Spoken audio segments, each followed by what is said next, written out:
Hey everyone, so Jain to all, welcome back, welcome to the Journey Extraordinary. I, Jai Singh Rajput, UPSC CDS All India Rank 1, welcome you all back to the Journey Extraordinary. So finally आज यार अपन maths analysis की बात करेंगे. इसके अंदर ऐसा नहीं है कि मैं सारे क्वेश्चंस के आपके सॉल्यूशन दिखा के फिर आपके वो एनालाइज करने वाला हूँ, वैसा नहीं है. वो तो यार आपने काफ़ी सारे चैनल्स ने ऑलरेडी बहुत पहले अपलोड कर दिया, आपने देख लिया होगा. इसके अंदर मैं कुछ फैक्टर्स के ऊपर बात करूंगा जो वहाँ पे आपको नहीं मिलेगी, यहाँ पे मिलेगी. द फैक्टर वन इज कि एक तो आप लोगों के काफ़ी क्वेश्चंस थे कि सर मेरे आपने जो बैच पढ़ा है उस बैच से कितने क्वेश्चंस आए, वो मैं आपको दिखाऊंगा डायरेक्ट कितने क्वेश्चंस आए. ठीक है. सेकेंड चीज़, देखो यार, जब सीडीएस की प्रिपरेशन कर रहे हो तो आपको थोड़ा स्मार्ट तरीके से पढ़ना पड़ता है. ठीक है. आपको पता है 3 पेपर है, maths plus English plus GK. अब बच्चे क्या गलती करते हैं कि भाई पूरा ही या तो मैथ्स पे फोकस कर देते हैं या फिर कहीं ना कहीं इसमें ज़्यादा टाइम इन्वेस्ट कर देते हैं, तो यहाँ पे परफॉर्म नहीं कर पाते हैं. अब मैं आपको कुछ पर्टिकुलर स्ट्रेटेजीज बताऊंगा कि भाई सिर्फ बेसिक से काम नहीं चलता है, आपको कुछ पर्टिकुलर स्ट्रेटेजीज है वो आनी चाहिए. वो मैं क्लासेस में भी बताता हूँ, यूट्यूब पे करवाता हूँ, इवन बैच में करवाता हूँ, तब भी आपको बताता हूँ. तो उन चीज़ों को प्लीज़ समझना. लेट मी टेल यू, जो भी बच्चे सी डी एस 2026 की प्रिपरेशन कर रहे हैं ना, उनको बहुत हेल्प करेगा. आप चाहे कहीं से भी पढ़ रहे हो, कहीं से भी बैच परचेज करके पढ़ रहे हो, चाहे सेल्फ स्टडी कर रहे हो, उन चीज़ों को प्लीज़ समझना. वो आपको कोई नहीं बताएगा, सिर्फ मैं ही बताऊंगा यहाँ पे. ठीक है ना. तो ध्यान से देखना. ओके. चलिए सबसे पहला क्वेश्चन देखते हैं. देखो डायरेक्ट क्वेश्चन जो बैच से आए वो भी मैं आपको दिखाते चलूंगा. जैसे ये पहला क्वेश्चन देखो आपके डायरेक्ट बैच से आए. ओके. ये वाला क्वेश्चन देखिए. जैसे a train P starts from station X for station Y. देखो एक स्टेशन एक्स है और एक स्टेशन वाई आपकी. ठीक है. एक स्टेशन क्या आपकी वाई है, वाई. यहां से देखो पी स्टार्ट होती है इधर की तरफ, यहां से देखो क्यू स्टार्ट होती है आपकी इधर की तरफ. आफ्टर पासिंग ईच अदर, ये दोनों देखो इस पॉइंट पे मान लो मिल जाती है, पी और क्यू मिल जाती है. P takes 4 hours to reach Y. P देखो यहाँ से यहाँ पहुँचने में आपके 4 घंटे लेती है और क्यू यहाँ से यहाँ पहुँचने में आपके 1 घंटे लेती है. ये आपको दिया हुआ है क्वेश्चन में. अगर बोला पी की एवरेज स्पीड आपकी 60 किलोमीटर पर आ रहा है, तो बताइए क्यू की क्या होगी. अब बच्चे क्या करते हैं, इसमें बहुत बड़ी गलती करते हैं कि अब गलती तो नहीं करते हैं बट टाइम काफ़ी कंज्यूम कर लेते हैं ऐसे क्वेश्चन में. अब जैसे देखो ये बैच में मैंने डायरेक्ट एग्जाम्पल में आपको सोल्व करवाया था समझाने के लिए. इससे पहले ये मैंने एक डायरेक्ट फॉर्मूला है, इसका पूरा प्रोसीजर समझाया था. ये फॉर्मूला बना कैसे, देखो सेम क्वेश्चन है. 2 trains A and B start from station X Y towards Y and X respectively. After passing each other they take 4 hours 48 minutes and 3 hours 20 minutes to reach Y and X respectively. अगर A की speed ये है तो B की बताओ. देखो एकदम ditto question आया, एग्जैक्ट क्वेश्चन आया. ठीक है. अब ये अगर आपको फॉर्मूला पता होता तो आप डायरेक्टली कर सकते थे. जैसे पी की स्पीड 60 है, S2 अपने को निकालना है. रूट में क्या आ जाएगा, T2 देखो 1 है और T1 अपना देखो 4 है, तो ये आ गया 60 डिवाइडेड बाई S2. रूट से वैल्यू बाहर निकालोगे तो 1/2 आएगा. यहाँ से S2 की वैल्यू देखो कितनी आ जाएगी, 120 किलोमीटर पर आवर. हार्डली ये 30 सेकंड का क्वेश्चन था, हार्डली 30 सेकंड का, अगर ये कंसेप्ट आपको पता था. और ये कंसेप्ट मैंने एकदम अच्छे से आपको बैच में पढ़ाया. अब एक चीज़ बताता हूँ, एक लॉजिक समझो जरा आगे बढ़ने से पहले. बच्चे क्या करते हैं भाई, जो अब एक चीज़ देखो. पहली बात तो आपके एग्जाम के में टाइम देखो कितना है. अभी क्या चल रहा है भाई, अभी चल रहा है अप्रैल. अप्रैल तो मान लो गया, फिर मई, जून, जुलाई एंड अगस्त. सितंबर में आप सभी को पता है एग्जाम है. आपके पास 4 महीने है, सिर्फ 4 महीने. ठीक है. और 4 महीने में 3 सब्जेक्ट प्रिपेयर करने, वो भी यूपीएससी के लिए. एक तो जीके, एक आपको इंग्लिश जिसके बिना तो पेपर निकलेगा ही नहीं, इसमें तो बहुत हाई स्कोर करना पड़ेगा, एक मैथ्स. ना बच्चे कॉमन मिस्टेक क्या करते हैं, जैसे कि एसएससी वगैरह टीचर्स होते हैं भाई, इनके बैच परचेज कर लेते हैं और इनका आपको पता है इन डिटेल होता है. काफ़ी बेस तो चलो अच्छा होता है बट काफ़ी इन डिटेल होता है. जैसे कि मान लो रेशियो की जो क्लास है उसकी भी भाई 3-3, 4-4, 5-5 क्लासेज हो जाती है. ठीक है. उसके बाद में उनकी शीट सोल्व करो. आपको ना एक चीज़ समझनी पड़ेगी भाई, एसएससी और सीडीएस में एक बहुत मेजर डिफरेंस है. वो डिफरेंस देखो क्या है. एसएससी जो एग्ज़ाम होता है ना, उसमें भाई कंपटीशन बहुत है. जैसे कि 25 क्वेश्चन आ रहे हैं तो जो बच्चा 24 से कम कर रहा है वो तो रेस से बाहर है. यहाँ पे सीडीएस में 100 क्वेश्चन आ रहा है, जो बच्चा 40 भी कर लेगा ना वो भी रेस के अंदर है. दोनों में फर्क है समझो. यहाँ का क्वेश्चन का लेवल काफ़ी हाई होता है और यहाँ के क्वेश्चन का लेवल आपके लो होता है इसके कंपैरिजन में. अब जब आप इन 40 क्वेश्चन के लिए इतना टाइम इन्वेस्ट करोगे तो भाई इंग्लिश और मैथ्स कब प्रिपेयर करोगे, सिर्फ 4 महीने के अंदर नहीं कर पाओगे. ये बैच में उनको सजेस्ट करता हूं जो सेकेंड ईयर या फर्स्ट ईयर में है, तब ले सकते हो आप. अदरवाइज इतना टाइम यार वेस्ट यहाँ पे करोगे तो वो कोई आपको बेनिफिट ही नहीं देगा. मैं इतना तो बिलीव करता हूँ भाई, कोई भी बच्चा उसको इतना तो मतलब थोड़ा बहुत तो मैथ्स आता ही आता होगा, 50% तो आता ही होगा. तो अभी मैं जो भी चीज़ें आपको सिखा रहा हूँ उन चीज़ों पे फोकस करो यार. ये सब करने की जरूरत नहीं है. यहीं पे बच्चे क्या करते हैं, हार जाते हैं. ये उन बच्चों के लिए जिनके पास बहुत टाइम है या फिर ड्रॉप ईयर ले रखा है. ये इन बच्चों के लिए नहीं है जो साथ में प्रिपेयर कर रहे हैं या फिर आपके लाइक फुल फ्लेज अटेम्प्ट दे रहे हो और इतना ही टाइम बचा है, तो वो ये मिस्टेक मत किया करो भाई, और भी सब्जेक्ट आपको प्रिपेयर करनी है अच्छे से, ठीक है ना। अब ये जो क्वेश्चन है ये एकदम एग्जैक्ट कैसे है, पिछली बार भी आए थे मेरे काफ़ी सारे क्वेश्चन एकदम एग्जैक्ट। इसका रीज़न है भाई, देखो जब मेरी एयर बनाई थी ना तब मैंने इन्हीं सब चीज़ों पे वर्क किया था, एंड तब मैंने काफ़ी क्वेश्चंस कंपाइल किए थे। उसके बाद में आपको पढ़ाना स्टार्ट किया तब भी मैंने बहुत सारे क्वेश्चंस कंपाइल किया। अब इसमें मैं जो भी क्लास में पढ़ाता हूँ उसमें इंक्लूड करता रहता हूँ। एक बात बताऊँ आपको, मेरा जो CDS का मैथ्स का बैच होता है ना, ये लंबा चौड़ा नहीं होता है, ठीक है ना। बहुत मैं एकदम कॉम्पैक्ट वे में पढ़ाता हूँ, मतलब मिनिमल कंटेंट पढ़ाता हूँ जिसमें से मैक्सिमम रिजल्ट मिले। आपको इस क्लास से खुद पता चल जाएगा, ठीक है ना। तो वो उसके पीछे ना मेहनत बहुत लगती है कि भाई क्या प्रोबेबल है, क्या पूछ सकता है, पैटर्न पढ़ना पड़ता है। इसीलिए देखो मैं CDS वाले बच्चों को पढ़ाता हूँ। जैसे ये क्वेश्चन है, अभी एक और देखो, ये भी क्लास में सोल्व करवाए। अब देखो, without stoppages a train travels at an average speed of 60 kilometre per hour and with stoppage इसकी स्पीड ये होती है, तो बताइए कितने मिनट रुकती है आपकी ट्रेन। अगेन देखो सेम क्वेश्चन, ए ट्रेन विदाउट स्टॉपेज इतनी स्पीड से चलती है, विथ स्टॉपेज इतनी चलती है, तो बताओ कितने मिनट रुकती है एवरेज पर आवर। देखो एकदम एग्जैक्ट क्वेश्चन है। कैसे सोल्व करते थे, दोनों का सब्ट्रैक्शन मैंने बेसिक्स भी बताया था इसके पीछे। 12 आ गया, नीचे क्या करेंगे, नीचे डिवाइड करेंगे इनिशियल वाली स्पीड, मल्टीप्लाई क्या कर देंगे 60 का कर देंगे, आंसर आ गया आपके 12 मिनट। अब अगेन ये बैच में पढ़ा है, एग्जैक्ट क्वेश्चन पढ़ा है। अब ये नहीं करके आओगे तो क्या करके आओगे। क्वेश्चन नंबर 2 काउंट करवा दिया, अभी क्वेश्चन नंबर 3 देखिए। अब ये वाला क्वेश्चन पता नहीं कितनी बार आ चुका है, ठीक है ना। ये क्वेश्चन पता नहीं कितनी बार आ चुका है। अगेन PYQ भी आपको दिखाता हूँ कितने आते हैं, ठीक है ना। मैं आपको बोलता हूँ ना बार बार 4-5 साल के PYQ कर लो, PYQ कर लो, इन्हीं को बार बार रिपीट करो। क्यों बोलता हूँ, देखो आज दिखाता हूँ आपको। ये देखो ये PYQ का ही क्वेश्चन है। इसमें बस इतना दे दिया कि x-5 is HCF of this and this, then what is the value of this. यहाँ पे दे दिया था x + k इज द HCF of this and this, then what is the value of this. यहाँ से कंसेप्ट सीखा था अपन ने, और क्लास में भी सीखा था कि भाई कोई किसी का कॉमन फैक्टर है, हाईएस्ट कॉमन फैक्टर, HCF का मतलब क्या होता है, हाईएस्ट कॉमन फैक्टर। तो वो उसको क्या करेगा, सेटिस्फाई करेगा। मतलब x = निकालोगे, जैसे x = यहाँ पे 5 आ जाएगा, तो ये दोनों को सेटिस्फाई करेगा। सेटिस्फाई करेगा मतलब इक्वेट 0 के बराबर होगा, और 0 के बराबर होगा तो आप P और Q की वैल्यू निकाल सकते हो, है ना। जैसे यहाँ पे A और B की निकालिए, अब P और Q की वैल्यू निकलेगी तो सम कर लो, सिंपल सी बात है भाई। ये मैंने क्वेश्चन नंबर आपको क्या दिखा दिया, 3rd, ठीक है। और दिखाता हूँ, चलो क्वेश्चन नंबर 4। अगेन ऊपर वाले कंसेप्ट पे ये, ठीक है ना, फैक्टर थ्योरम ऊपर वाले कंसेप्ट पे है। आपको बोला इनमें से बताइए कौन से इन दोनों पोलिनोमियल को आपके डिवाइड कर सकते हैं। अब कोई भी किसी को डिवाइड करता है तो अपन ने क्या पढ़ा है कि वो डिवाइड तब करेगा जब वो उसका फैक्टर है। आप सबसे पहले उसको इक्वेट करके 0 की वैल्यू निकालो और उसमें पुट करके देखो, अगर 0 आ गया तब तो वो फैक्टर है, रिमाइंडर 0 आ गया तब तो फैक्टर है, 0 नहीं आया तो फैक्टर नहीं है। अगेन PYQ है ये भी देखो भाई, PYQ से ही कंसेप्ट उठाया है, PYQ से ही कंसेप्ट उठाया है। तो चेक कर लो, जैसे मैं एक चेक करके दिखाता हूँ आपको। x = 1 बनाया, अब 1 देखते हैं दोनों में सेटिस्फाई करता है क्या, 0 आता है क्या। जैसे इसमें पुट किया तो देखो 1 + 2 - 5 + 2, तो देखो 3 और 2 5 5 0 आ रहा है, मतलब इसको तो कर रहा है। इसको भी चेक कर लेते हैं, देखो 1 + 4 + 1 - 6, देखो 6 - 6 0 आ रहा है, तो ये मतलब क्या है, जैसे एक फैक्टर है। तो ऐसे आप तीनों चेक कर सकते थे। क्वेश्चन नंबर 4 अगेन क्लास के अंदर एकदम अच्छे से कवर किया था अपन ने। अगेन PYQ नंबर 2, आप PYQ की इंपॉर्टेंस देखो। क्वेश्चन नंबर 5, इस बार अर्थमेटिक बहुत आ गया था और यही अच्छी बात थी, क्योंकि ये तो मैंने यूट्यूब पे भी बहुत अच्छे से कवर किया था आपके। अगेन ये कंसेप्ट देखो, 8 men and 24 women can finish a piece of work in 1 day, while 12 men and 18 women can finish it in 1 day। अब जैसे कि 2 men and 3 women can do a piece of work in 8 days, where 3 men and 2 women can do a piece of work in 7 days। ये concept समझाया था, तब मैंने बताया था आप क्या कर सकते हो, जो भी आपको दिया उसको डे से मल्टीप्लाई करके इक्वेट करके आप क्या निकाल सकते हो, एफिशिएंसी का रेशियो निकाल सकते हो। जैसे इसमें निकालते हैं कि 24 वुमन और 8 मैन, डेज कितने लग रहे हैं इनको, देखो एक दिन लग रहा है तो 1 से मल्टीप्लाई किया, equals to 12 man plus 18 woman. Again इनको डेज कितने लग रहे हैं, 1 दिन लग रहा है। अब दोनों को सोल्व करते हैं, देखो दोनों को सोल्व करेंगे तो 4 मैन आ जाएगा और वुमन कितनी आ जाएगी, 6 वुमन।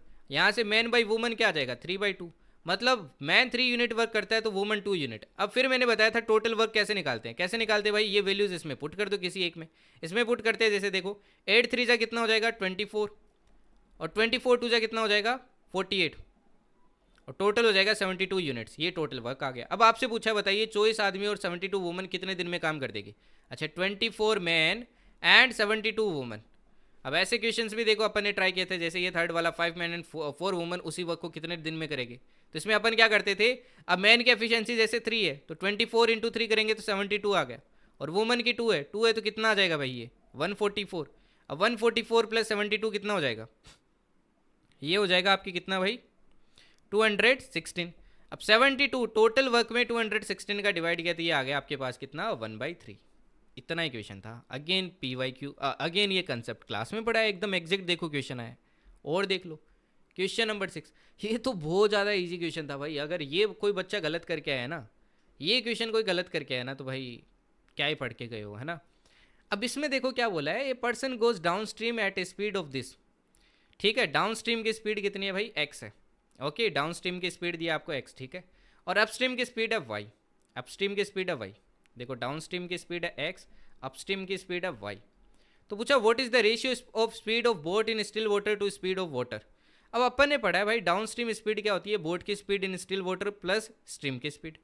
और अपस्ट्रीम स्पीड क्या होती है, बोट की स्पीड माइनस स्ट्रीम की स्पीड, है ना। बोट की स्पीड माइनस क्या होता है, स्ट्रीम की स्पीड। आपसे क्या पूछा है, बोट इन स्टिल वाटर, जैसे बोट की स्पीड भी मान लो, स्ट्रीम की स्पीड एस मान लो, ये B/S की आपको वैल्यू पूछी है, B/S की वैल्यू पूछी है। अब मैंने आपको तरीका बताया भाई बोट की स्पीड कैसे निकालते हैं, ये डाउन स्ट्रीम प्लस अपस्ट्रीम करो, इसमें 2 का डिवाइड कर दो, तो देखो बोट की स्पीड आ गई x प्लस y/2, और जो स्ट्रीम की स्पीड है वो माइनस करके निकाल लो, x माइनस y/2। दोनों की स्पीड आ गई, दोनों का रेशियो पूछा है, B/S पूछा है, तो डिवाइड करेंगे तो क्या आएगा x plus Y divided by x minus Y. Again एकदम ईजी सा क्वेश्चन था ये, ठीक है। फिर नेक्स्ट क्वेश्चन देखो, क्वेश्चन नंबर 7 देखो, ये वाला देखो, for what integral value of k the system of equations. अब ये ना बहुत पुराने टाइम से उठाया है आपके सीडीएस ने क्वेश्चन, मतलब पहले लास्ट टाइम मुझे याद नहीं आ रहा है क्वेश्चन कब पूछा है, हालांकि बैच में मैंने एकदम अच्छे से कवर किया था आपके, कि इनकंसिस्टेंट हैविंग नो सॉल्यूशन की कंडीशन क्या होती है, A1/A2 equals to B1/B2 does not equals to C1/C2, है ना। इसके क्वेश्चंस भी अपन ने जैसे सोल्व किए थे कि जैसे 5/20 equals to 3/K does not equals to 30/50 होगा। तो वही सेम कंडीशन यहाँ पे लगाते और अपन क्या कर सकते थे, पता कर सकते थे कि k की क्या वैल्यू हो सकती है। जैसे देखो यहाँ पे x का कोफिशिएंट k है, यहाँ पे x का कोफिशिएंट -12 है, तो ये हो जाएगा k/-12 इक्वल्स टू y का कोफिशिएंट देखो यहाँ पे -5 है, और y का कोफिशिएंट यहाँ पे देखो क्या है 4 इंटू k-1 है। ओके, इक्वल्स टू 6 क्या हो जाएगा +6/+3, ठीक है ना, +6/+3। अब इसको सोल्व कर लो, ये तो इक्वल होना चाहिए, ये डज नॉट इक्वल होना चाहिए, तो पहले इसको इक्वल करके देखो अपन यहाँ से k की वैल्यू क्या कर सकते हैं, कैलकुलेट कर सकते हैं। अगेन ईजी क्वेश्चन था। फिर नेक्स्ट देखो क्वेश्चन नंबर 8, ये क्वेश्चन देखो अगेन बहुत ईजी क्वेश्चन है। आपसे पूछा है x can do a piece of work in 4 days, y can do a piece of work in 6 days। देखो x कर सकता है 4 दिन में, y कर सकता है 6 दिन में। देखो सिमिलर क्वेश्चन है, एक 12 दिन में कर सकता है, b 15 दिन में कर सकता है, ठीक है। अच्छा, टोटल वर्क कैसे निकालते थे, दोनों का एलसीएम लेके, तो कितना आ जाएगा 6 और 4 का ये 12 आ जाएगा। एफिशिएंसी इसकी 3 आ जाएगी, इसकी 2 आ जाएगी। ये सारी चीज़ें पढ़ी अपन ने। तो आपसे पूछा कौन सा स्टेटमेंट करेक्ट है। अब यहाँ पे बोला है x and y work alternately starting with x, then the piece of work will be finished on the 5th day. अब ये देखो ऑल्टरनेटिव का मैंने क्वेश्चन करवाया, if they work on alternative days starting with a, in how many days the work will be completed. पहला statement यही है कि a से स्टार्ट कर रहे हैं।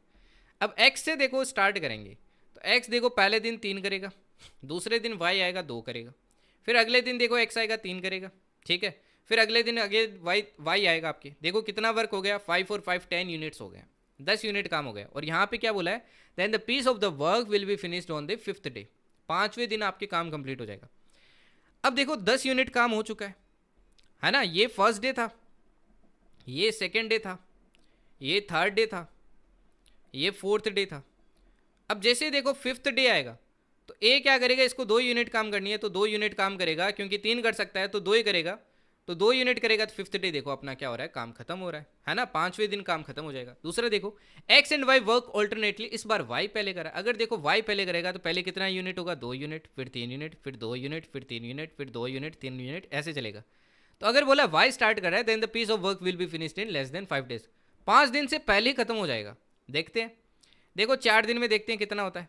4 दिन में देखोगे तो 10 यूनिट ही काम हुआ है, और 2 यूनिट तो अभी भी बच गया, 5वें दिन तो जाना पड़ेगा, तो 5 दिन में 5 दिन से पहले कैसे काम कंप्लीट हो जाएगा, तो दूसरा गलत। अगेन देखो यही कंसेप्ट आपके रिपीट किया है, ठीक है। फिर देखो next question, question number 9, 9 number question देखो, बोला है what duration of time will 3300 become 3399 at 12% per annum interest compound quarterly. अब क्वार्टरली कंसेप्ट मैंने समझाया, जब भी क्वार्टरली दिखे तो आप रेट को क्या कर दोगे, 1/4 कर दोगे, तो रेट तो हो जाएगी 4%। ठीक है, ओके। और जो भी ईयर्स में टाइम दिया, जो भी ईयर्स में टाइम दिया उसको क्या कर दोगे, 4 से आप मल्टीप्लाई कर दोगे, 4 से। मान लो अगर ईयर्स ईयर्स आपको कितना दिया है, एक्स दिया है, ठीक है ना, एक्स। तो अपना जो यहाँ पे जो पावर लगाते हैं, पावर अपन क्या लगाएंगे, 4x लगाएंगे, है ना, क्योंकि अपन क्या करते हैं 4 से मल्टीप्लाई करके लिखते हैं। अब बस फॉर्मूले में पुट करना है भाई। देखो ऐसा क्वेश्चन कर चुके हैं कि भाई कंपाउंड इंटरेस्ट इतना है, प्रिंसिपल इतना है, तो बताओ टाइम। देखो सेम टाइप का, बस सेम ही एनुअली किया था अपन ने क्लास में, यहाँ पे क्वार्टरली बोल दिया, बस फर्क इतना ही है और कुछ नहीं है। ठीक है, तो देखो इतना बन जाता है। इस बार अपने को डायरेक्टली अमाउंट दे रखा है, जबकि यहाँ पे अपने को दोनों को ऐड करके फिर अमाउंट निकाला था अपन ने। जब यहाँ पे ऑलरेडी आपको दे रखा है 3399 इक्वल्स टू क्या हो जाएगा, 3300 1 प्लस R/100, पावर क्या आ जाएगी 4x। अगेन सोल्व कर सकते हो भाई, यहाँ पे देखो ये कैंसिल आउट हो जाएगा। 11 से मेरे को कैंसिल आउट दिख रहा है, ये 11 से आपके देखो 3 टाइम 0, और 11 से 9 टाइम। 11 से देखो कितनी बार कैंसिल आउट होगा, आपके 3 टाइम। तो ये आ जाएगा देखो 309 डिवाइडेड बाई 300 इक्वल्स टू क्या आ जाएगा, यहाँ पे इक्वल्स टू आ जाएगा 1 प्लस, अब 4 को देखो कट करोगे तो ये आ जाएगा 1/25, पावर क्या आ जाएगी 4x। अगेन सोल्व कर सकते हो, देखो ये 3 से कैंसिल आउट होगा 103, ये 3 से कैंसिल आउट होगा आपकी कितनी बार, 100 टाइम कैंसिल आउट होगा। अच्छा यहाँ पे एक कैलकुलेशन एरर है, इसको सही कर लेना, ये 3% होगा ना, 4 का डिवाइड करेंगे तो ये यहाँ पे देखो 3 आएगा, तो ये 3/100 ही रहेगा। तो इसको मैं लिख देता हूँ डायरेक्टली, देखो 103/100, 103/100। अब देखो इधर भी 103/100 है, इधर भी 1, तो इसकी पावर 1 होगी, ऑब्वियसली बात है। तो 4x की वैल्यू 1 के बराबर होगी, तो x की वैल्यू क्या आ गई 1/4। और 1/4 ये ईयर्स में लिया था अपन ने, तो 12 से मल्टीप्लाई किया तो कितना आएगा, देखो ये आ जाएगा आपके 4 से कट करोगे तो 3 मंथ्स। अगेन यार देखो ये क्वेश्चन क्या था, नेक्स्ट देखो क्वेश्चन नंबर 10। अगेन ईजी सा क्वेश्चन है, इस फॉर्मूले पे बेस्ड है। इस फॉर्मूले पे पता नहीं कितने क्वेश्चंस किए थे अपन ने, कि एक कैनाल डग करना है 12 किलोमीटर लॉन्ग, जिसमें 350 दिन लगेंगे, इतने एम्प्लॉय लगेंगे, आफ्टर 200 डेज इतने लोग चले जाते हैं। तो ये फॉर्मूले से सोल्व करते थे, काफ़ी क्वेश्चन किए थे ऐसे क्वेश्चन। यहाँ पे देखो m1 की वैल्यू दी है कितनी 12, ठीक है, वर्किंग 8 आवर्स, देखो टी आर भी ऊपर आता है तो 8 ऊपर आ गया। Can completely build a wall of length 100 metre 20 metre breadth and height this in 10 days. Time देखो कितना लगता है 10। वर्क देखो हमेशा नीचे आता है, अब वर्क नीचे आता है तो तीनों का अपने को मल्टीप्लाई करना पड़ेगा। हालांकि यहाँ पे एरर कर सकते थे सिर्फ यहाँ पे सेंटीमीटर में, इसको भी मीटर में रखो, है ना।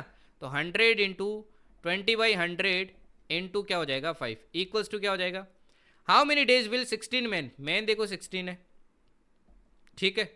10 आवर्स काम करें, D2 अपने को निकालना है, 200 मीटर लेंथ की वॉल है, और 60 बाई क्या हो जाएगा 100 इंटू क्या हो जाएगा 5। अब 100 से 100 कैंसिल हुआ, ऐसे कैंसिल आउट करके D2 की भी वैल्यू निकाल सकते हो। और देखो क्वेश्चन 11, अब ये क्वेश्चन देखो अगेन PYQ, मतलब ऐसा सेम कंसेप्ट आपके CDS 2 2025 में पूछा था। अगर आपने ये क्वेश्चन मेरा समझा था, मैंने 2 तरीके से बताया था आपको, एक तो इक्वेशन बेसिस पे, हालांकि इसमें इक्वेशन बेसिस नहीं लग रहा था, दूसरा मैंने मेथड बताया था लेट करने वाला, वो मेथड लगा सकते थे। देखो ऐसा क्वेश्चन है कि XY का आपका एलसीएम सॉरी HCF H है, जैसे कि PQ का HCF G है, तो बताओ P और Q इनका HCF आपकी 2 एक्सप्रेशन दिए, क्या इनका भी H होगा, क्या ये स्टेटमेंट भी सही है। सेम ही देखो यहाँ पे P और Q, P and P plus Q, इसका HCF क्या G होगा, P माइनस Q क्या इसका HCF G होगा। तो ये मैंने बताया था, वैल्यू लेट करके भी आप सॉल्व कर सकते हो। अगेन PYQ है, ये वाला देख लो अभी क्वेश्चन 12, है ना। एलसीएम ऑफ 2 नंबर्स ये है, HCF ये है, अगर 1 नंबर ये है तो दूसरा बताओ क्या होगा। यहाँ पे भी सेम ही क्वेश्चन है, देखो HCF दे रखा है ये, एलसीएम दे रखा है ये। अब एक नंबर के बारे में देखो डेटा दे रखा है कि जो P और Q ये 2 नंबर है, इसमें से एक नंबर ऐसा है is divided by 55, the quotient is 4 and remainder is 0। तो नंबर बता सकते हो ना भाई, कोशेंट इंटू डिविडेंड ही तो होता है ना। 55 इंटू 4 ही तो होगा, तो 55 इंटू 4 करोगे तो कितना आएगा, ये आएगा आपके 220। मतलब एक नंबर क्या है भाई 220 है, दूसरा आपको निकालना है। इक्वल्स टू क्या होगा, फॉर्मूला अपन ने पढ़ा है दोनों, है ना, कि HCF into LCM equals to this होता है। तो 44 इंटू क्या हो जाएगा 4620। अगेन सोल्व करना था बस। नेक्स्ट देखो क्वेश्चन 13, ये भी देखो सोल्व कर सका, सोल्व अपन पढ़ चुके हैं बैच के अंदर कि n be the greatest number that will divide this leaving the same remainder, what is the value of n। Again देखो N be the greatest number that will divide this this this leaving the same remainder in each case. हालांकि यहाँ पे मैंने even some तक पूछा था, आपकी digits का सम बताइए, यहाँ पे तो सिर्फ नंबर पूछा है। तो अपन ने देखो नंबर निकाला था फिर उसका सम किया था। तो इसमें क्या करते थे, दो दो का डिफरेंस निकाल लो, उसका एचसीएफ ले लो, आंसर आ जाएगा। नेक्स्ट देखो, तो ये था क्वेश्चन 13। ये देखो question 14। Question 14 again P Y Q है। अगेन कंसेप्ट तो पी वाई क्यू है। आपको इन तीनों का देखो एलसीएम पूछा है ना। अब ये फ्रैक्शन में लिखेंगे तो हो जाएगा 36/10। ये क्या हो जाएगा भाई, 9 डिवाइडेड बाई देखो कितना हो जाएगा आपके 1000 हो जाएगा। और ये हो जाएगा 27 डिवाइडेड बाई 100। और फ्रैक्शन का देखिए आपके एलसीएम कैसे लेते हैं, ऊपर वाले का तो एलसीएम, नीचे वाले का क्या लो, एचसीएफ। तो आपके पास क्या आ जाएगा, आंसर आ जाएगा। सेम ही देखो ऐसा भी क्वेश्चन पहले आया हुआ है कि इनका एलसीएम बताओ क्या होगा, एचसीएफ भी निकालना था हालांकि, बट कंसेप्ट तो वही अप्लाई हो रहा है ना। तो ये भी अगेन देखो पीवाईक्यू का ही कंसेप्ट रिपीट हुआ है। जनरली सीडीएस आपके कंसेप्ट ज़्यादा रिपीट करता है। और दिखाता हूँ देखो 15।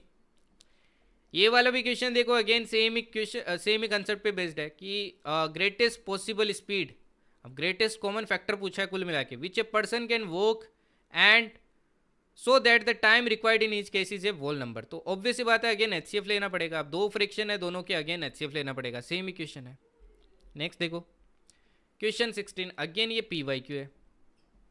अगेन पी वाई क्यू मैं दिखा रहा हूँ आपको पी वाई क्यू की इंपॉर्टेंस। देखो कि जैसे ये क्वेश्चन आया था कि 360 का जो फैक्टर्स होगा, इसके फैक्टर्स का सभी का सम 1170 होगा।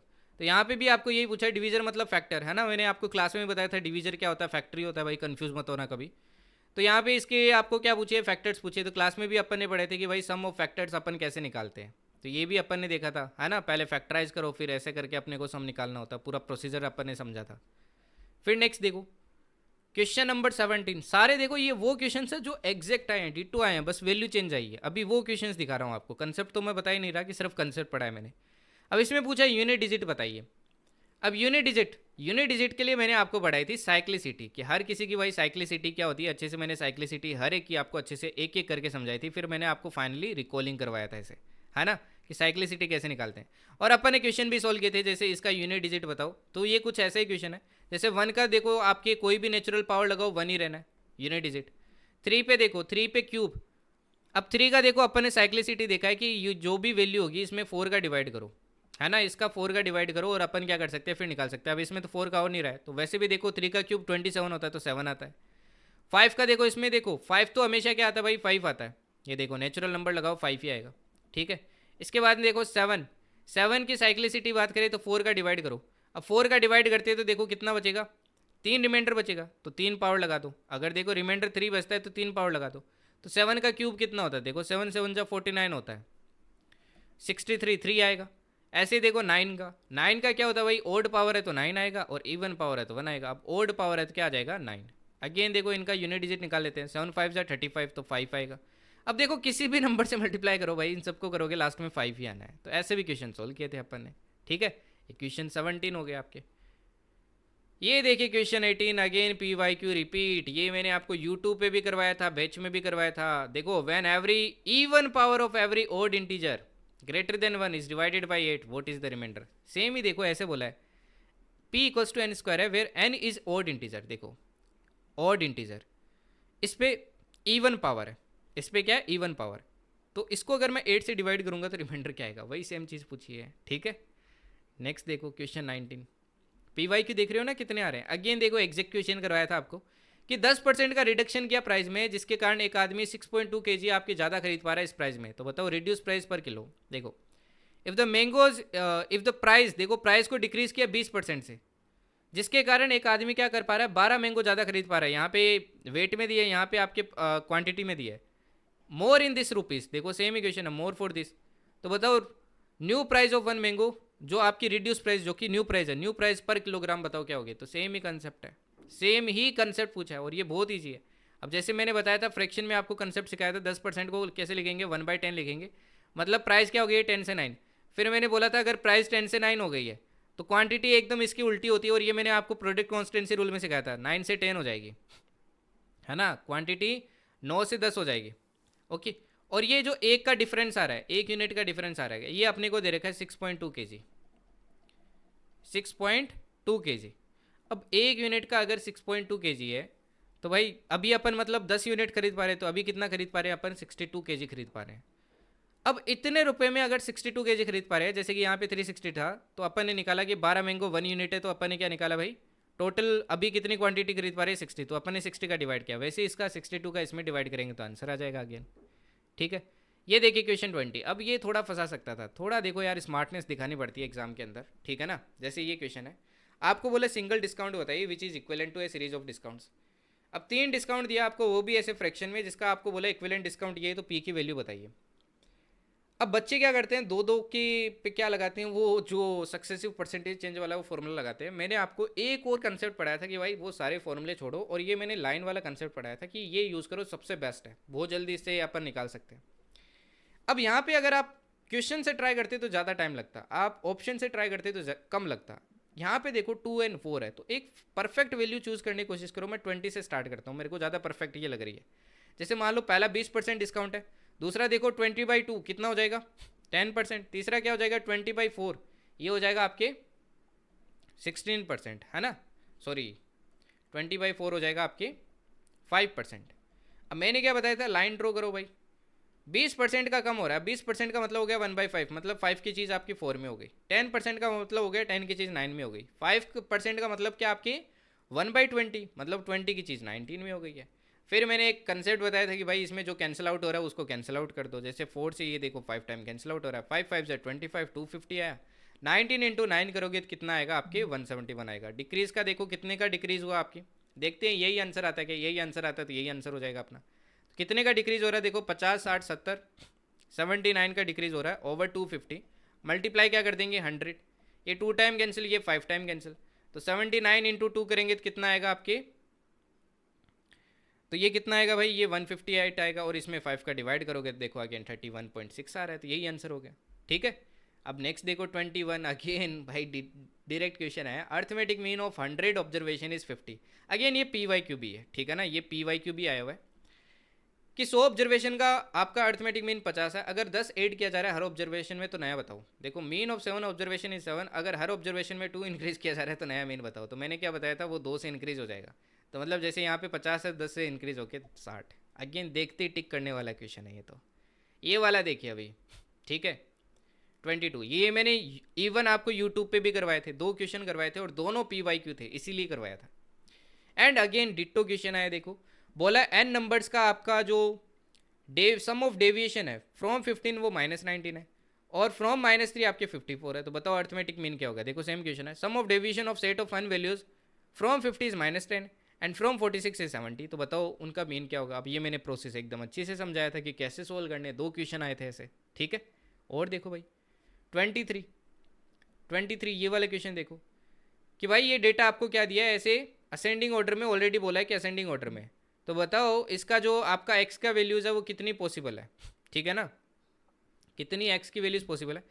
हालांकि देखो ये PYQ में आया था तब कुछ ऐसा नहीं दिया था कि आपके मीडियन ही है, बट यहाँ पे देखो मैंने क्लास में करवाया था उसमें दिया था कि ये असेंडिंग ऑर्डर में ऑलरेडी अरेंज्ड है, इसका अगर मीडियन ये है तो बताओ x की वैल्यू क्या होगी। तो कैसे करते थे, इन दोनों का ही देखो बीच में ये दोनों वैल्यू आती है 5th और 6th टर्म, तो इन दोनों का एवरेज लेते थे तो इसकी इक्वेट करते थे और x की वैल्यू निकल जाती थी। सेम यहाँ पे होगा, देखो 8x + 1 plus x² + 1 divided by क्या हो जाएगा, डिवाइडेड बाई हो जाएगा 2, इसकी वैल्यू दे रखी है 25। आप सोल्व कर लो, सोल्व कर लोगे तो x की वैल्यूज़ आ जाएगी आपके पास में। ठीक है ना, आपके पास में क्या आ जाएगी, x की वैल्यूज़ आ जाएगी। अब ये एक इंटरेस्टिंग क्वेश्चन देखो क्यों था, थोड़ा इंटरेस्टिंग था, इसमें काफ़ी बच्चों ने मेरे को रिपोर्ट भी किया कि सर ये गलत है इसका आंसर किए में आंसर गलत दिया है। देखो कैसे गलत नहीं है, देखो इसको सोल्व करोगे तो ये आएगा x² + 2 + 8x एंड 25 इंटू 2 करोगे तो कितना आएगा 50 आएगा। ओके, अब बच्चे क्या करते हैं, मैंने क्लास में मल्टीपल बार देखो ये चीज़ें मैं बताता हूँ आपको, बकायदा बताता हूँ, बच्चे इस क्वाड्रेटिक को सोल्व करना स्टार्ट कर देंगे। भाई जब ऑप्शन दे रखे हैं क्यों सोल्व करना है। 4 सबसे पहले ट्राई करते हैं, 4 सेटिस्फाई करा है क्या, 4 4 जा 16, 2 4 2 जा कितना होगा भाई, 8 4 जा 32, देखो 50 बन रहा है ना, बन रहा है मतलब 4 होगा। ठीक है, ये एलिमिनेट, ये एलिमिनेट। अब -12 भी देख लेते हैं, -12 देखो 144 होगा +2, और 12 इंटू -8 करेंगे तो कितना आएगा, -96 आएगा, -96।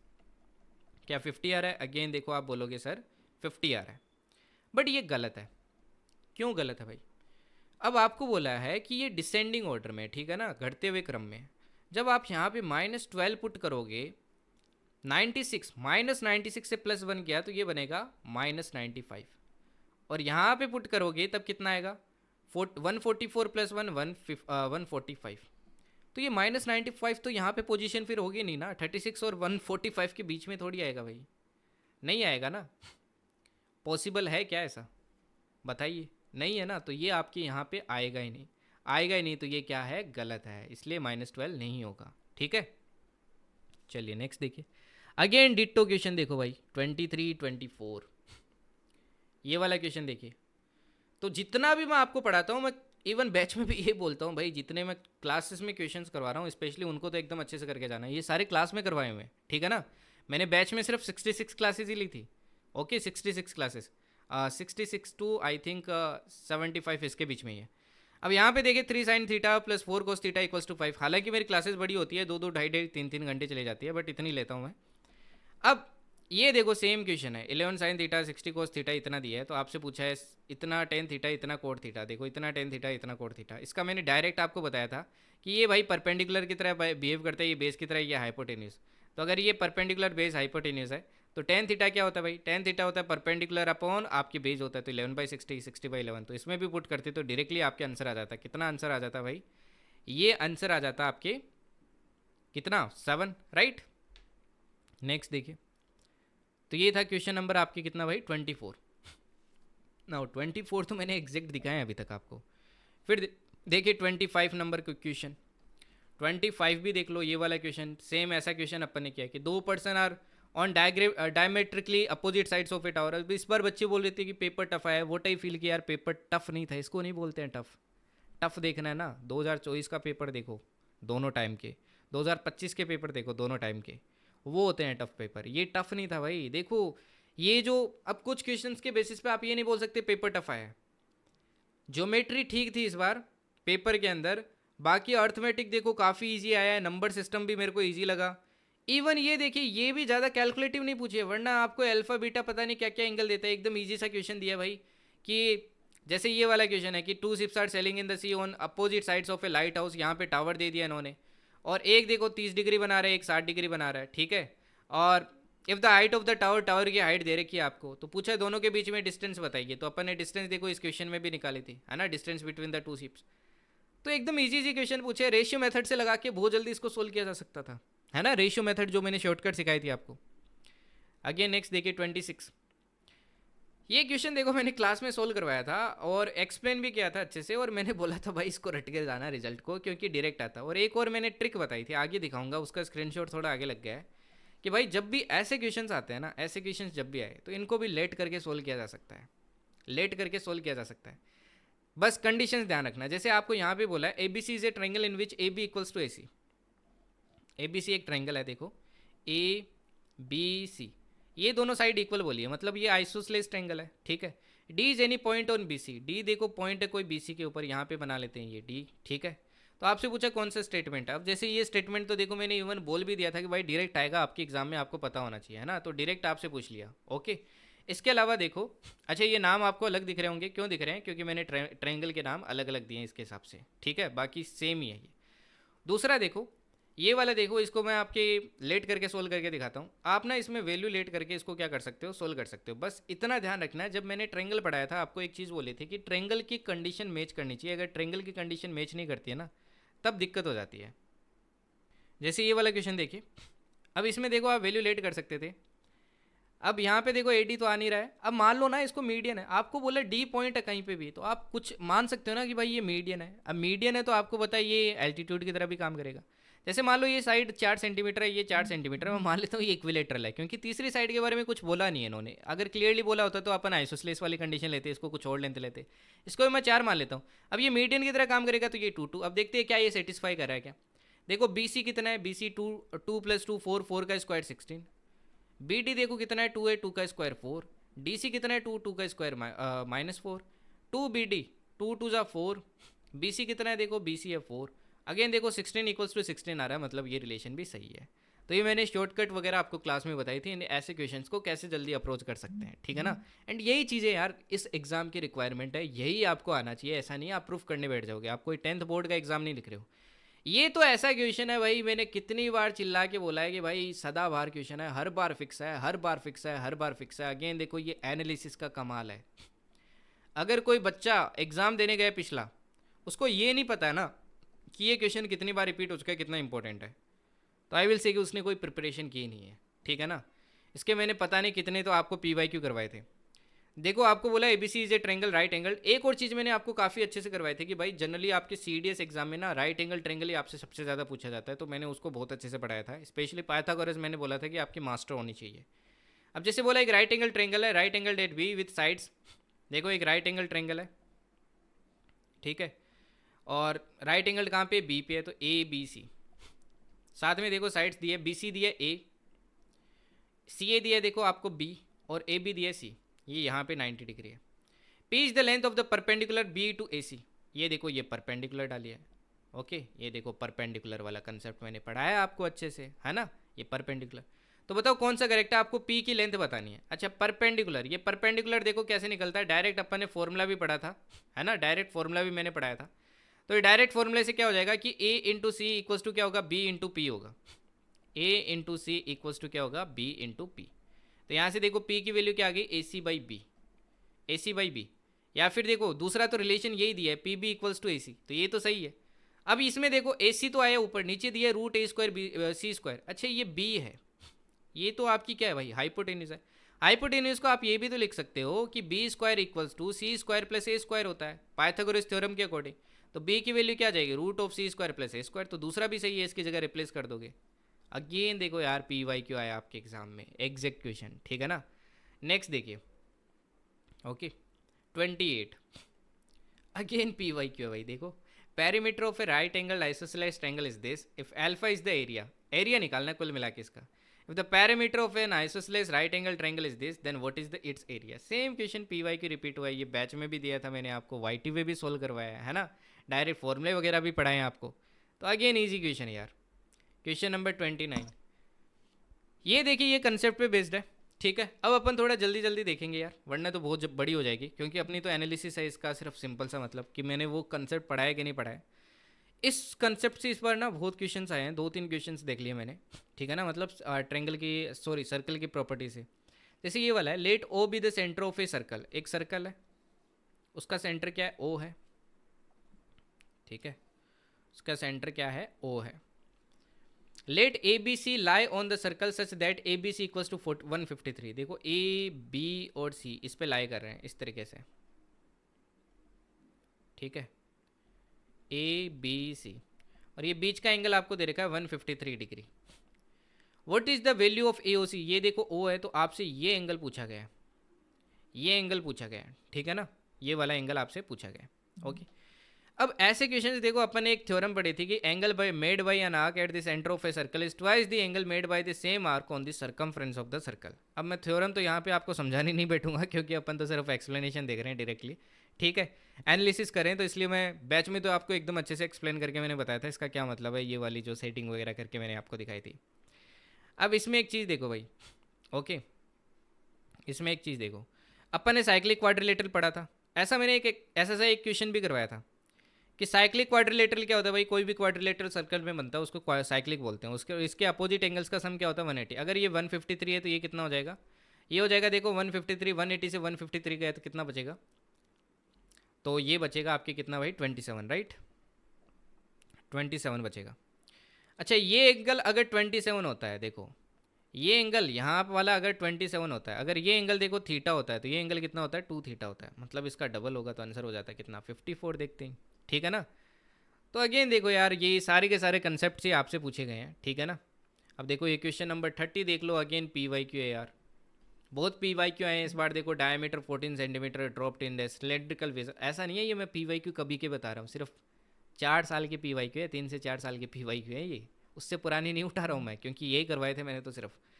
अब 14 centimetre is dropped in a cylindrical vessel partly filled with water, the radius of the vessel is this if the sphere is completely submerged. देखिए sphere is diameter of 6 centimetre is dropped in the vertical vessel, vessel is 6 centimetre, if the sphere is completely submerged तो water कितना raise होगा। इसका मैंने direct formula भी बताया था आपको, देखो सेम इक्वेशन है, radius dropped in a circular cylinder, again PYQ।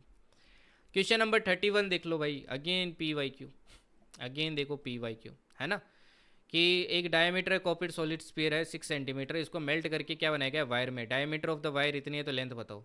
देखो diameter of sphere of copper is this, इसको मेल्ट करके एक वायर बनाया गया, वायर की लेंथ ये है तो बताओ डायमीटर। इसमें देखो लेंथ, इसमें डायमीटर दिया लेंथ पूछिए, इसमें लेंथ दिए डायमीटर पूछिए, फर्क बस इतना है।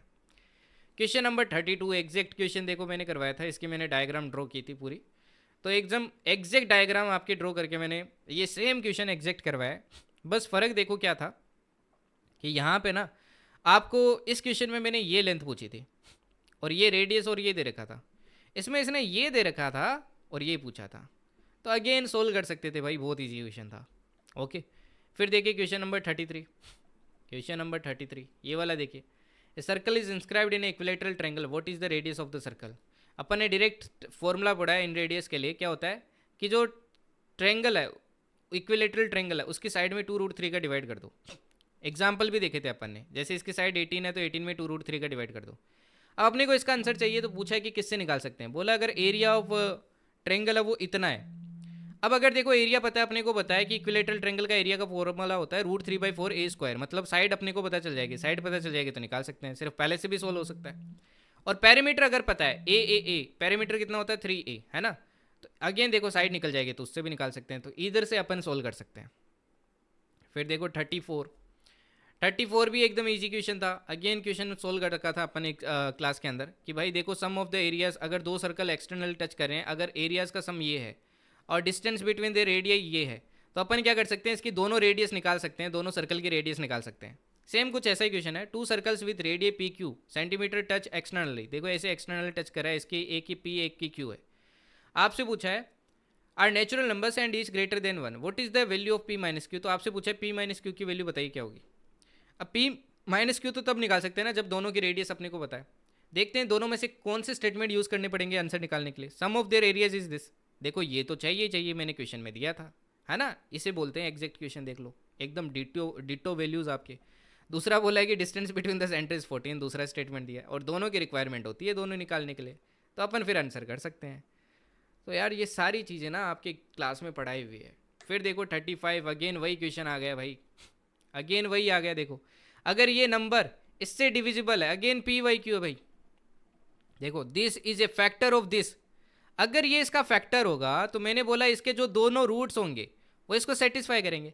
सिमिलरली ये इसका अगर फैक्टर होगा, इसके जो दोनों रूट्स होंगे, रूट्स निकाल सकते हो ना इसके, वो इसके फैक्टर होंगे और दोनों सेटिस्फाई करेंगे, दो इक्वेशन बनेगी, अगेन वैल्यूज निकाल सकते हैं। देखो दो क्वेश्चन है, दो 35 36, ठीक है।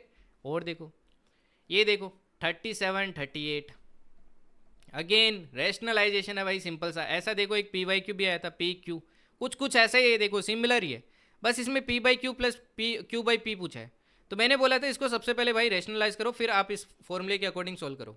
सिमिलरली इसमें देखो रैशनलाइज करोगे तो नीचे कुछ रहेगा नहीं, नीचे नहीं रहेगा, फिर x² माइनस y² निकाल सकते हो और ये भी निकाल सकते हो, ठीक है। नेक्स्ट देखो, ये देखिए 39 एंड 40, ये क्वेश्चन देखो एग्जैक्ट मैंने नहीं करवाया बट बहुत ईजी क्वेश्चन था यार। ये नहीं आता तो क्या आता है, अगर मेरी वाईटी पे जो सिंपल इंटरेस्ट की क्लास है वो भी करके चले जाते तो हो जाता, क्योंकि सिंपल इंटरेस्ट के तो अपन ने टफ से टफ क्वेश्चंस देखे हैं, ठीक है ना। जैसे यहाँ पे बोला है एक आदमी 16,000 आपके रुपए लेता है on simple interest at beginning of a year, 4 महीने के बाद में 24,000 और ले लेता है at a same rate of interest, sorry at a rate of interest double the previous one. पहले मान लो R8 थी, अब 2R है। At the end of the year total interest on both the loans is this, तो बताइए initial rate of interest क्या थी भाई। कितना सिंपल क्वेश्चन है, देखो अपने को टोटल रेट ऑफ इंटरेस्ट आपको दे रखी है, ठीक है। इनिशियल में देखो कितना लेता है 16,000, okay, on simple rate of interest at beginning of a year. 4 महीने बाद में इतना लेता है, 1 साल बाद में इतना देता है। अब देखो ये तो पूरा 1 साल रहेगा, 1 साल रहेगा तो 16,000 principal into rate into time 1 divided by 100, इस पर तो इंटरेस्ट इतना हो जाएगा। फिर देखो आफ्टर 4 मंथ्स 24,000 और ले लेता है, तो वो जो 24,000 लेता है उस पर रेट कितना लग रहा है भाई, उस पर रेट कितना लग रहा है 2R लग रहा है, ठीक है। और उसका टाइम कितना है, देखो 4 महीने बाद लेता है तो 8 महीने के लिए होगा, तो 8/12 कर देंगे ईयर के लिए, डिवाइडेड बाई क्या हो जाएगा 100। इसकी वैल्यू दे रही है आपको कितना है 4800। तो आपसे पूछा रेट ऑफ इंटरेस्ट, तो आर की वैल्यू देखो सिर्फ सोल्व करना है भाई, इक्वेशन को सिर्फ सोल्व करना और आंसर निकल जाएगा। दूसरा पूछा what is the ratio of the interest on the first loan to the interest on the second loan. इन अब रेट निकल गया, इसकी वैल्यू निकाल लो, इसकी वैल्यू निकाल लो, फिर दोनों का रेशियो निकाल लो, तो बहुत सिंपल सिंपल क्वेश्चंस आए थे भाई, ये टफ नहीं है, इनको टफ नहीं बोलते हैं। टफ देखने हैं तो मुझे कहना, मैं आपको एक पेपर भेजूंगा उसको करना, वो होता है टफ। ठीक है, अगेन ये वाला क्वेश्चन देखो यार, एग्जैक्ट पी वाई क्यू आया है, CDS 2 2025, यूट्यूब पे भी करवाया था आपको। देखो एग्जैक्ट है, exact P sine square alpha, P sine square alpha, Q sine square alpha equals to M. दूसरा देखो पी को स्क्वायर बीटा, पी को square beta, Q sine square beta, Q sine square beta equals to N. Question भी same है, tan square alpha बताओ, इसमें पूछा था tan alpha by tan beta का स्क्वायर पूछो, तो ये रेशियो आया था। अब आपको पूछा टेन स्क्वायर एल्फा, देखो टेन स्क्वायर एल्फा ऊपर होगा तो क्या होगा, M minus Q divided by M minus P. देखो M minus Q divided by M minus P, को स्क्वायर बीटा है ना। अब कोड स्क्वायर बीटा पूछा है तो कोड स्क्वायर बीटा तो बाकी वाला पार्ट रहेगा, रिमेनिंग पार्ट हो जाएगा। तो रिमेनिंग पार्ट क्या हो जाएगा, N minus Q divided by N minus P. तो पी वाई क्यू भाई बहुत इंपॉर्टेंट है, इनको इग्नोर मत करो। देखो मैंने 42 क्वेश्चंस तो आपको एग्जैक्ट दिखा दिए, एग्जैक्ट डिटो क्वेश्चंस जो मैंने कवर किए हैं। फिर देखो ये वाले 43 है ना, 44, ये तो वैल्यू सब्सटीट्यूशन वाले हैं। वैल्यू सब्सटीट्यूशन मेथड मैंने कितना सिखाया आपको, बहुत अच्छे से सिखाया। ये दोनों, ये चारों क्वेश्चंस आप ना मेरी जो लास्ट क्लास है यूट्यूब पे वही देख लेना, चाहे बैच नहीं आप यूट्यूब की देख लेना। आप ट्रिग्नोमेट्री वन शॉट है, मैंने मैक्सिमम क्वेश्चंस उसमें आपके सब्सटीट्यूशन से करवाया है। इसमें मियर सब्सटीट्यूशन था, आपको थीटा की वैल्यू पुट करनी है भाई, पी और क्यू में एक इक्वेशन आ जाएगी, दूसरी आ जाएगी, पी क्यू की वैल्यू निकलेगी, आंसर निकला। ऐसे टेन थीटा, वो थीटा पुट करो, फिर वैल्यू पुट करके देखो कौन सा मैच कर रहा है। सेम ये है, थीटा की वैल्यू पुट करो, पी निकला, थीटा की वैल्यू पुट करो, क्यू निकला, फिर देख लो कौन सा रिलेशन सेटिस्फाई करता है। चारों क्वेश्चन एकदम ईजी क्वेश्चन थे। ठीक है, ये बढ़िया क्वेश्चन था। 47 और 48 इस बार देखो अर्थमेटिक काफ़ी आया, और इसी के कारण बच्चे फंस गए क्योंकि काफ़ी सारे अर्थमेटिक नहीं करके गए। हालांकि मैंने तो यूट्यूब पे भी आपको पूरा अर्थमेटिक अच्छे से करवाया था। इस क्वेश्चन का कहीं ना कहीं देखो, इस क्वेश्चन से भी रिलेशन है, आपके गोल्ड एंड कॉपर आपके इतने इतने मिक्सचर से बने। ठीक है, एंड फाइनली जो मिक्सचर बनता है उसमें इतना इतना रेशियो होता है। यहाँ पे इंटरेस्टिंग देखो क्या था, रेशियो और इसका थोड़ा सा एक मिक्स कंसेप्ट लिया आपका। इंटरेस्टिंग क्वेश्चन था कि जैसे x is a alloy of copper and zinc. X देखो कॉपर और जिंक का आपका एलोय है, कॉपर प्लस जिंक। वाई देखो अलोय है containing 80% copper, 4% zinc and 16% tin. इसमें देखो टीन नहीं था।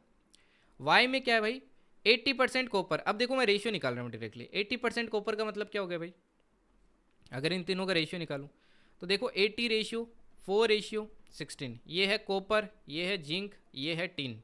ठीक है, रेशियो निकालूँ देखो क्या आ जाएगा, 4 से कट किया 21, ये 4 से कट किया 1, ये 4 से कट किया 4।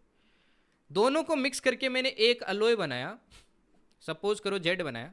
इसमें देखो कॉपर जिंक और टिन का आपका रेशियो क्या है, दैट इज 74 रेशियो 16 रेशियो 10। अच्छा अगर 2 से कैंसिल आउट करूं तो ये कितना आ जाएगा 37, ये 2 से किया तो 8 आ जाएगा, ये 2 से किया तो 5 आ जाएगा, ये टीन है। अब एक चीज़ देखो, टीन तो सारा का सारा इससे आया होगा, बस कंसेप्ट इतना ही था, टीन तो सारा का सारा इससे आया होगा। इसमें टीन का देखो 4 पार्ट है, इसमें 5 पार्ट है, तो दोनों को कॉमन बना दो, अपने को पता चल जाएगा इससे आपके कॉपर कितना है, जिंक कितना है, फिर बाकी तो इससे आएगा ना। क्योंकि देखो जब अपन डायरेक्ट से सोल्व करते थे तो दोनों को इक्वल करके फिर सोल्व करते थे, तो अभी रिवर्स मेथड लगाना पड़ेगा। अब रिवर्स लगाएंगे तो क्या हो जाएगा भाई, दोनों को इक्वेट करते हैं। देखो इसको 5 से कर देते हैं तो ये 20 आ गया, 5 से किया 5 से किया 100। ठीक है, इसको 4 से कर देते हैं 20, इसको 4 से किया कितना है 32, और इसको 4 से करेंगे कितना आएगा आपके 148। अब एक चीज़ देखो, 20 टीन 20 के 20 यहाँ से आया, 5 देखो यहाँ से आया, मतलब बाकी का आपका जिंक कहाँ से आया, बाकी का जिंक आया यहाँ से, 5 माइनस के तो कितना रह गया 27। 100 यहाँ से आया तो 48, बाकी का कॉपर यहाँ से है। अब आपसे पूछा है कॉपर बताओ कितना परसेंटेज है एक्स का, तो 48 है, आउट ऑफ कितना भाई, देखो ऐड करेंगे 68, 68 और 7 कितना हो जाएगा 75, मल्टीप्लाई 100। ये 4 टाइम कैंसिल होगा 25 से, ये 3 टाइम होगा, 3 से देखो ये कितनी बार कैंसिल होगा 1 1 8 16, 16 4 जा कितना हो जाएगा 16 4 जा 64, ऐसे दूसरा सोल्व हो जाएगा। ओके, नेक्स्ट देखिए 48 के बाद में 49। अगेन वैल्यू सब्स्टिट्यूशन कितना सिखाया मैंने आपको एलजेब्रा के अंदर। इस बार एलजेब्रा के क्वेश्चंस काफ़ी कम आए थे, बट काफ़ी इजी थे, वैल्यू सब्स्टिट्यूशन से सोल्व होने वाले थे, है ना। अब जैसे ये वाला देखो, ऐसे मैंने क्वेश्चंस काफ़ी करवाए हैं कि a प्लस बी प्लस सी ऐसे आपको दिया है, तो आप क्या कर सकते हो, वैल्यूज ऐसे लेट कर सकते हो, सेटिस्फाई करे। जैसे मैंने मान ली, क्या मान ली भाई, p की वैल्यू 1 है, q की वैल्यू भी 1 है, और r की वैल्यू क्या मान लेते हैं -2। अब वैल्यू पुट करो, सोल्व करोगे तो Z3 आ जाएगा, एकदम ईजी सा क्वेश्चन है। दूसरा देखो, मैंने सिमेट्रिसिटी का रूल सिखाया था, उससे भी कर सकते थे, p बाई आप p पुट कर दो यहाँ पे तो भी सोल्व हो जाता, है ना। नेक्स्ट देखो 50। 50 में आपको बोला है कि भाई अगर ये आइडेंटिटी है तो देखो ए जीरो होना चाहिए, बी भी जीरो होना चाहिए और सी भी जीरो होना चाहिए। अब ये तीनों जीरो होना चाहिए तो भाई किसी एक को इक्वेट करके सोल्व कर लो, आपके पास के की वैल्यू आ जाएगी। तीनों को सोल्व करोगे तो एक कॉमन वैल्यू आएगी, वही आपका क्या होगा, आंसर होगा। और फैक्टराइजेशन तो अपन ने सीखा है भाई, कैसे इनके रूट्स निकालते हैं। ये चीज़ अगेन नहीं आती है तो भाई क्या ही प्रिपरेशन कर रहे हो, ठीक है ना। नेक्स्ट देखिए 51। अब एक मैंने रूल सिखाया था सिमेट्रिसिटी की, भाई एकदम एग्जैक्ट पैटर्न दिखे ना, जैसे यहाँ पे दिख रहा है, जैसे कि A square by B square plus C square, B square by C square plus A square, C square by A square plus B square. तो मैंने क्या बोला है, वहाँ पे आप क्या कर सकते हो, तीनों वैल्यूज़ को इक्वल पुट कर सकते हो, सिमेट्रिसिटी यूज़ कर सकते हो। तो इसमें देखो सिमेट्रिसिटी अपन यूज़ करेंगे तो अपन क्या कर सकते हैं भाई, आंसर निकाल सकते हैं, ठीक है ना। जैसे कि देखो सबकी जगह ए पुट कर दो तो ए की पावर 4 प्लस ए की पावर 4 प्लस ए की पावर 4 कितना आना चाहिए, देखो 3 ए की पावर 4। अब देख लो कौन से ऑप्शन में ये सेम आ रहा है। यहाँ पे पुट किया देखो ए की पावर 4, ए की पावर 4, ए की पावर 4, सिर्फ इसी में देखो 3 ए की पावर 4 आएगा, बाकी किसी में नहीं आएगा। अदरवाइज दूसरा ऑप्शन सब्स्टिट्यूशन। नेक्स्ट देखिए 52। 52 देखो अगेन सब्स्टिट्यूशन मेथड है ना। मैंने क्या बोला भाई, ऐसे क्वेश्चंस भी बहुत सोल्व किए थे, दो वैल्यू पुट कर लो, तीसरी वैल्यू निकल जाएगी, वही वैल्यू इसमें पुट करके आंसर निकाल लो। Question number 53। अपन ने ट्रेलिंग जीरोस का पूरा एक चैप्टर किया था, ट्रेलिंग जीरोस कैसे निकालते हैं। अब ट्रेलिंग जीरोस के लिए अपन ने कंसेप्ट पढ़ा था कि 2 एंड 5 का मल्टीपल चाहिए। अब देखो इसमें तो देखो ट्रेलिंग जीरोस की बात करें, 5 का मल्टीपल है बट 2 का नहीं है, 2 और 5 दोनों चाहिए है ना, अपने को पता है। तो इसमें तो कभी ट्रेलिंग जीरो आएगा ही नहीं, इसमें तो कभी पीछे जीरो आएगा नहीं। और इसमें देखो 2 और 5 काफ़ी है तो इसमें काफ़ी आएगा, बट अपने को पूछा पी प्लस क्यू दोनों का सम करेंगे। अब एक चीज़ सोचो, एक नंबर है सपोज करो 1 2 3 4 5 6, और इसमें मान लो दूसरे नंबर में काफ़ी सारे पीछे जीरो है। इन दोनों को ऐड करोगे, कभी लास्ट में जीरो आएगा क्या, नहीं आएगा ना, क्योंकि इसके लास्ट में जीरो नहीं है, तो कभी जीरो आएगा ही नहीं। ईजी सा क्वेश्चन था। नेक्स्ट देखो 54। अब ये एलसीएम एचसीएफ वाले ऐसे क्वेश्चन से अगेन यूट्यूब पे भी करवाए थे आपको, कि जब भी ऐसे आपके वेरिएबल आ जाए ना, आप क्या कर सकते हो, वैल्यू लेट करके सोल्व कर सकते हो। जैसे एक्स की कुछ वैल्यू लेट कर ली, ए की कुछ लेट कर ली, ठीक है। ऐसे देखो आपको क्या पता चल जाएगा, एलसीएम और एचसीएफ दे रखा है पी एक्स और क्यू एक्स। एलसीएम देखो एक्स और ए की वैल्यू लेट करो निकल जाएगी, एक्स और ए की वैल्यू लेट करो इसके भी निकल जाएगी। पहला नंबर भी पता चल जाएगा, तो दूसरा नंबर फॉर्मूला याद करो, पहले मैंने बताया भी था आपको, उससे निकाल सकते हो। वही वैल्यूज यहाँ पुट करो, आंसर निकल जाएगा। ऐसे क्वेश्चंस काफ़ी सोल्व किए हैं अपन ने, ठीक है ना। 55। ये थोड़ा कंसेप्चुअल क्वेश्चन था, हालांकि इसमें इक्वेशन बनाई थी, तो ऐसे इक्वेशंस वाले बहुत क्वेश्चंस किए थे अपन ने। इसमें थोड़ा सा बस आपको सॉल्यूशंस ज़्यादा पूछे थे, ठीक है ना। बाकी देखो सेम ही है, जैसे 9 more than 4 times of A number, ऐसे इंटरचेंज हो जाती है डिजिट्स। तो ऐसे ही यहाँ पे देखो 7 times of a 2 digit positive number, 7 times of a 2 digit positive number is equals to 4 times of by reversing the digits. तो यहाँ से देखो रेशियो निकालोगे तो 70x plus 7y equals to क्या हो जाएगा, 40y प्लस 4x। यहाँ से आ जाएगा देखो, आपके 4 माइनस करोगे तो 66x इक्वल्स टू कितना आ जाएगा, 33y। एक्स बाई वाई का रेशियो देखो क्या आ जाएगा आपके पास, 1/2। अब आपको बोला ऐसे कितने नंबर पॉसिबल है, तो x देखो 1 हो सकता है, y आपके 2 हो सकता है, पहला नंबर तो ये हो गया। दूसरा देखो इसमें 2 मल्टीप्लाई किया तो 2 4 भी हो सकता है, 3 मल्टीप्लाई किया तो 3 और नीचे भी 3 किया तो 36 भी हो सकता है, 4 मल्टीप्लाई किया तो 4 नीचे भी 4 मल्टीप्लाई करते हैं 8 48 भी हो सकता है, 5 मल्टीप्लाई किया तो 5 नीचे 5 करोगे तो आप देखो 10 बनेगा, जो कि टू डिजिट नंबर नहीं है। तो 4 पेयर देखो ऐसे पॉसिबल थे। 56 देखो ऐसे भी क्वेश्चंस बहुत सोल्व किए थे अपन ने क्लास में, है ना, कि a minus B varies directly at a plus B. तो बताओ a square minus B square varies directly as. इसमें मैंने हमेशा बताया था कि कंपोनेंटो डिविडेंडो लगाओ, जिससे क्या हो जाता है, सिंगल में कन्वर्ट हो जाता है। ऐसे देखो पी वाई क्यू भी आए हुए हैं कि P square varies as R, Q square varies as R. तो बताइए ये किसके बराबर वेरी करेगा। तो बहुत ईजी सा क्वेश्चन था। जैसे आपको यहाँ पे बोला X varies directly proportional to Y. मैं हमेशा बोलता हूँ कि जो क्वेश्चन में पूछता है ना, वो उसकी तरफ मूव करने की कोशिश करो आप। तो इसको अपन लिख सकते हैं x equals to K one Y. और अपने को देखो स्क्वायर चाहिए भाई, है ना, स्क्वायर चाहिए। तो X by Y equals to K one हो गया कांस्टेंट, स्क्वायर कर देते हैं दोनों तरफ, X square by Y square equals to क्या हो जाएगा, के वन। अब ऊपर देखो अपने को वाई स्क्वायर चाहिए, ऊपर चाहिए तो सिर्फ कंपोनेंटो लगा लेते हैं। कंपोनेंटो लगाया तो X square plus Y square, नीचे क्या है वाई स्क्वायर इक्वल्स टू क्या हो जाएगा, के वन। इसको उधर मल्टीप्लाई करते हैं तो X square Y square equals to क्या आ गया, के वन वाई स्क्वायर। तो ये देखो ये कांस्टेंट आ रहा है, तो मतलब ये प्रोपोर्शनल होगा, तो पहला तो सही है। ऐसे दूसरा करोगे तो दूसरा इनकरेक्ट हो जाएगा, क्योंकि वाई की पावर 4 नहीं आएगा, ठीक है। 56 के बाद देखिए 57। ए इसकी मैंने पूरी प्रॉपर क्लास करवाई थी। देखो कुछ ऐसा ही क्वेश्चन है, the ratio of the present ages of X and Y is 4:5, है ना। प्रेजेंट एजेस दे रखे, what will be the ratio of the ages after 5 years. K years ago this ratio was 1:2, है ना। के ईयर्स एगो देखो इनका रेशियो क्या था आपके, 1:2 था। Okay, 6 years ago the ratio of the raises was this. पहले ये प्रेजेंट ये है और 6 साल पहले ये था। यहाँ पे इसकी जगह आपको के दे दिया है, के की वैल्यू <10 है। थोड़ा आपकी कंसेप्चुअल क्लैरिटी देखना चाहता है। तो हाउ मेनी वैल्यूज ऑफ के पॉसिबल है, तो चेक कर लो भाई कौन सी वैल्यू आपके पॉसिबल है वहाँ पे पुट करने पे, कहाँ पे आपके वो वैलिड रहता है। ठीक है, फिर देखिए 58। ऐसा सा क्वेश्चन ना एक डिवीजन में भी आया था, सेम ही डिट्टो ही आपकी फिगर्स आई थी, जिसमें मैंने बताया था कॉमन लेके सोल्व करो। और ऐसे तो अपन ने बहुत क्वेश्चंस किए हैं कि भाई ये जो डिविजिबल है कि नहीं है, ऐसे क्वेश्चंस में मैंने बोला हमेशा कॉमन लो। तो कॉमन लेके सोल्व करते तो बहुत इजीली सोल्व हो जाता है। जैसे इसको क्या लिख सकते हैं, 3 की पावर 3 लिख सकते हैं, और 27 से मल्टीप्लाई होगा तो कितना आएगा, 27 से मल्टीप्लाई होगा तो कितना आएगा आपके 81 आएगा, है ना, 81 आएगा। ओके, दूसरा देखो, इसको 3 का स्क्वायर करेंगे तो 3 की पावर कितनी आ जाएगी 80, और ये तो 3 की पावर 79 है। अब 3 की पावर 79 देखो यहाँ से कॉमन आ रहा है, ये रह गया 3 का स्क्वायर, ये रह गया 3 की पावर 1, और ये रह गया 1। 3 की पावर 79 अंदर देखो, 3 का स्क्वायर क्या हो जाएगा 9, ये 3 माइनस 4 हो जाएगा। तो 3 की पावर 79 इंटू क्या हो जाएगा, देखो 4 माइनस हुआ तो 5 रह गया, 5 रह गया।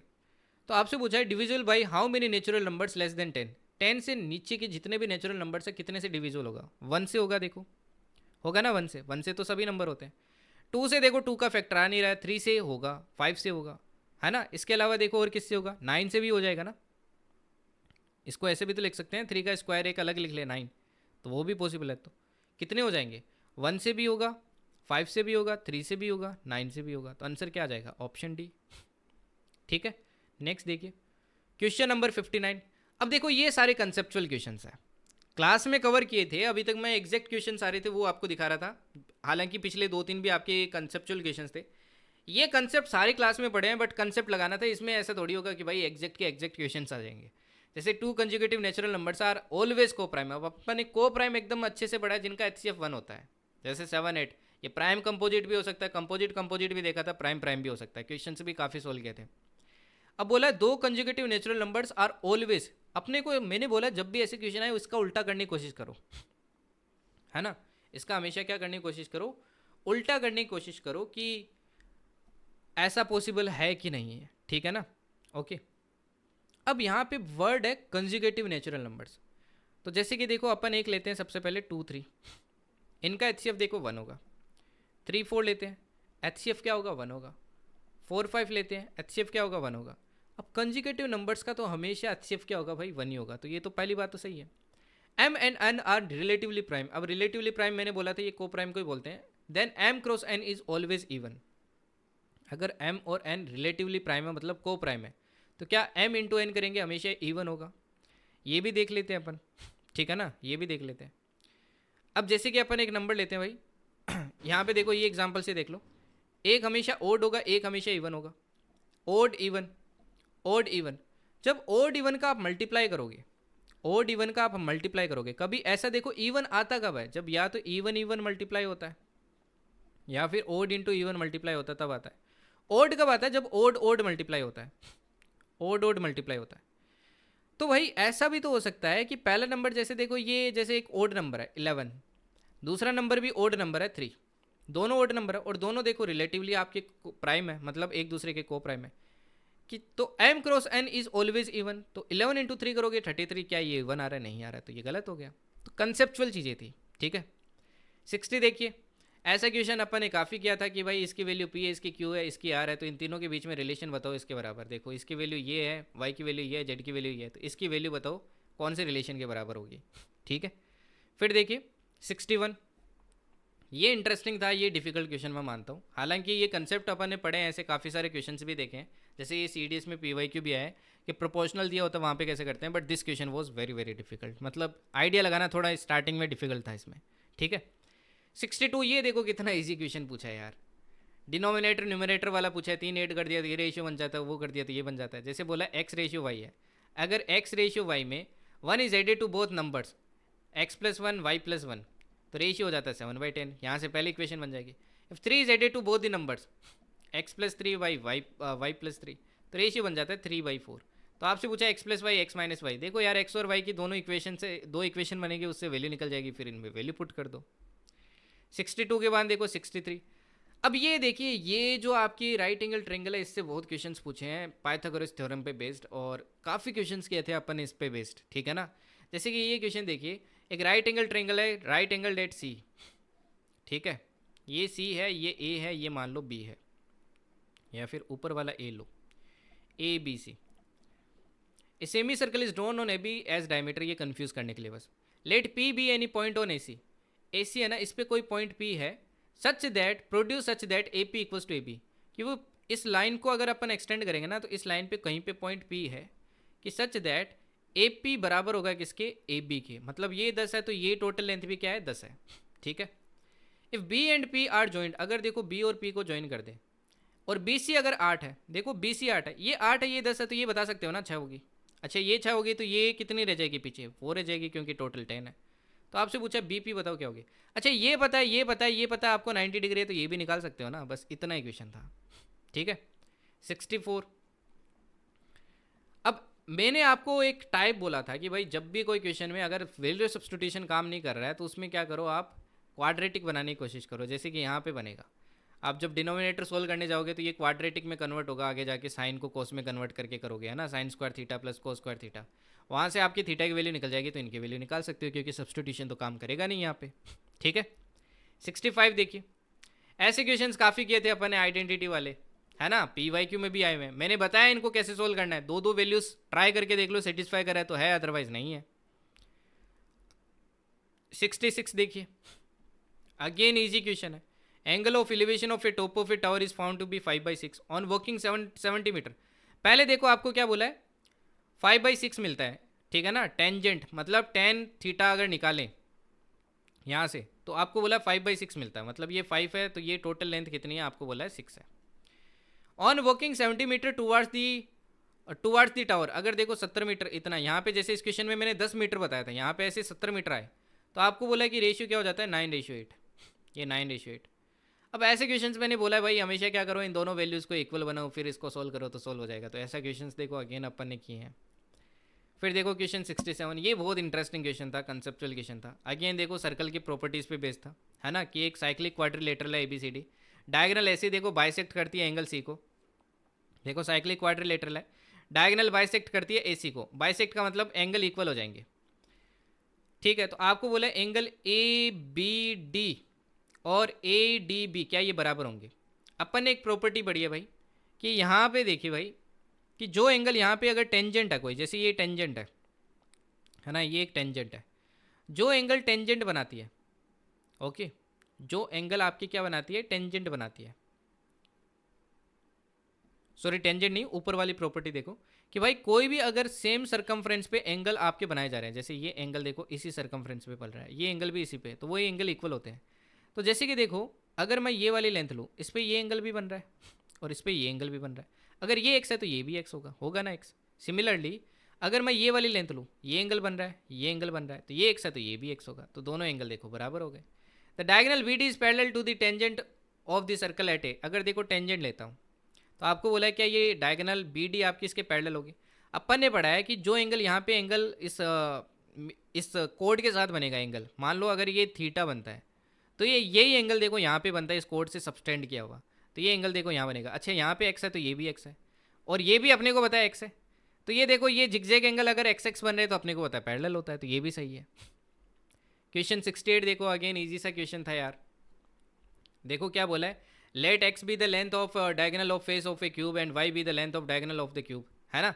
अब देखो एक फेस है, क्यूब क्या होता है भाई, जिसकी सारी साइड इक्वल होती है, अगर इसकी ये डायगोनल दे रखी है तो क्या हो जाएगी, √2s हो जाएगी। √2s की वैल्यू कितनी दे रखी है आपको, x दे रखी है। और diagonal of the cube, cube की डायगोनल क्या होती है भाई, s√3, s√3 देखो आपको क्या दे रखी है, y दे रखी है। x प्लस वाई दोनों का सम करो भाई, √2s, s देखो कॉमन ले लेता हूँ मैं, s क्या ले लेता हूँ कॉमन, तो 5√3 प्लस √2 इक्वल्स टू क्या दे रखा है अपने को, 5 + 2 √6, ठीक है, ओके। तो आपको बोला then what is the total surface area of the cube, तो क्यूब की आपको टोटल सरफेस एरिया पूछा है, टोटल सरफेस एरिया क्या होगा। अब ये देखो एस आपको पता चल जाएगी, यहाँ से एस जब पता चल जाएगी तो आपको टोटल सरफेस एरिया पूछा है, टोटल सरफेस एरिया 6s² होता है, तो आप वैल्यू निकाल सकते हो। अब वो जो आंसर आएगा वही x की वैल्यू y की वैल्यू यहाँ पे पुट करोगे तो आपको पता चल जाएगा किससे मैच कर रहा है। अगेन ईजी क्वेश्चन था ये, टफ नहीं बोलूँगा मैं, क्योंकि कैलकुलेटिव काफ़ी आते हैं वरना इसमें। 68 के बाद देखिए 69, ये भी आपका अगेन सिंपल क्वेश्चन था।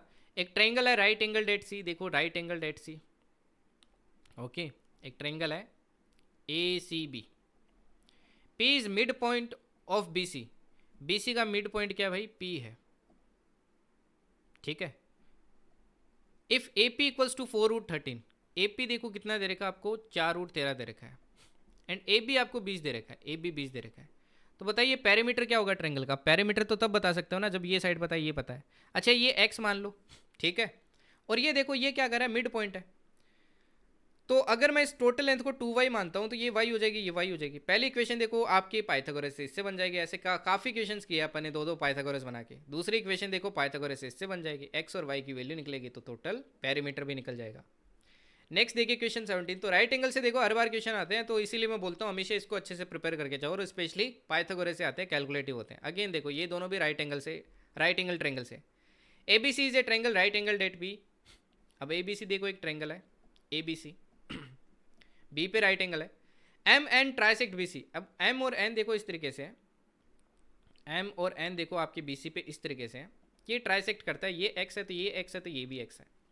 अब बोला अगर ए एम आपका कितना है भाई, ए एम ये वाली लेंथ अगर 6 है, ए एन ये अगर 9 है, तो बताओ ए सी कितना होगा, ए सी कितना होगा ये आपसे पूछा गया, ठीक है ना।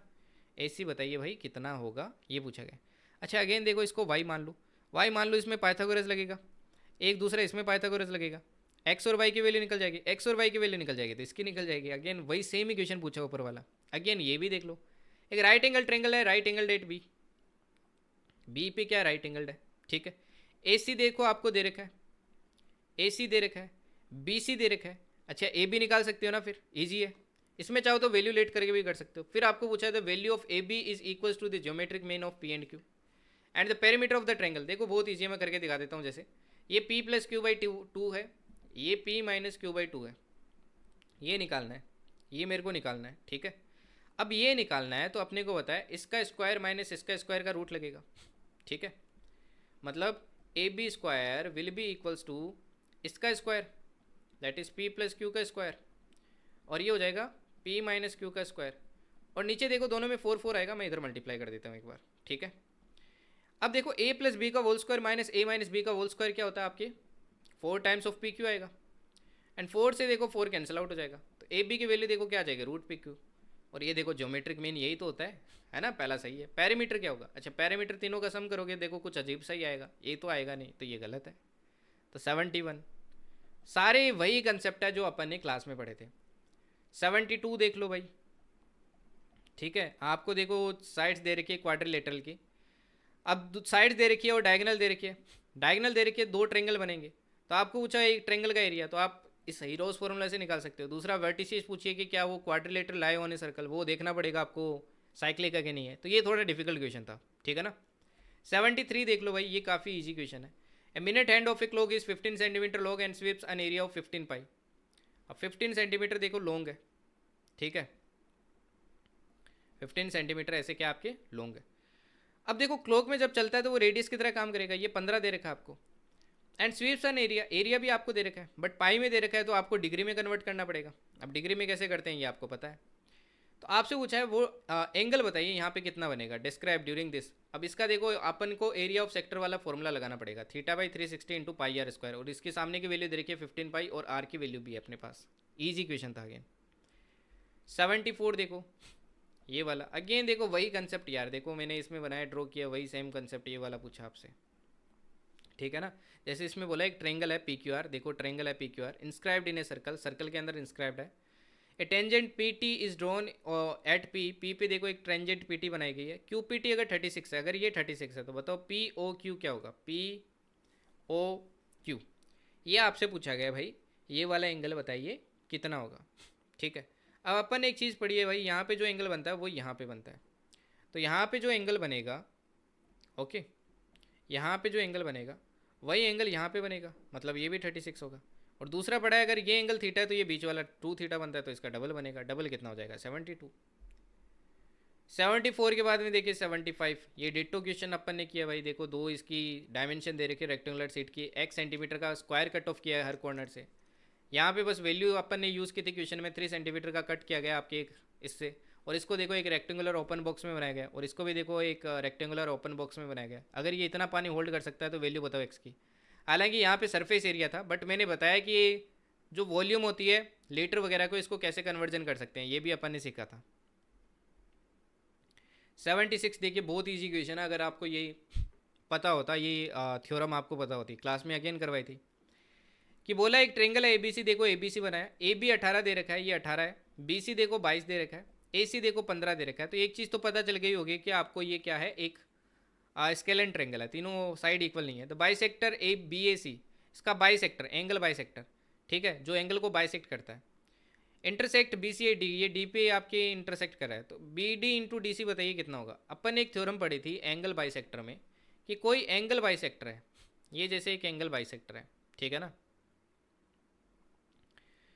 तो ये जो एंगल बाइसेक्टर होता है, अगर ये सी है और ये बी है, ये जैसे 18 है ये 22 है, तो इसको सी रेशियो बी में क्या करेगा, डिवाइड करेगा, मतलब 18:22 में डिवाइड करेगा। अगर 18:22 मतलब ये 9:11 में डिवाइड करेगा, तो अब आप पता लगा सकते हो ना भाई कि B D into D C कितना होगा, है ना। क्योंकि एक साइड पता चल जाएगी दूसरी पता चल जाएगी, तो फिर से क्या कर सकते हो, आंसर निकाल सकते हो, ठीक है। सॉरी यहाँ पे लेंथ ना आप सही लिख लेना, ठीक है ना, मैंने लेंथ उल्टी लिख दी है तभी कैलकुलेशन उल्टा आ रहा अपना।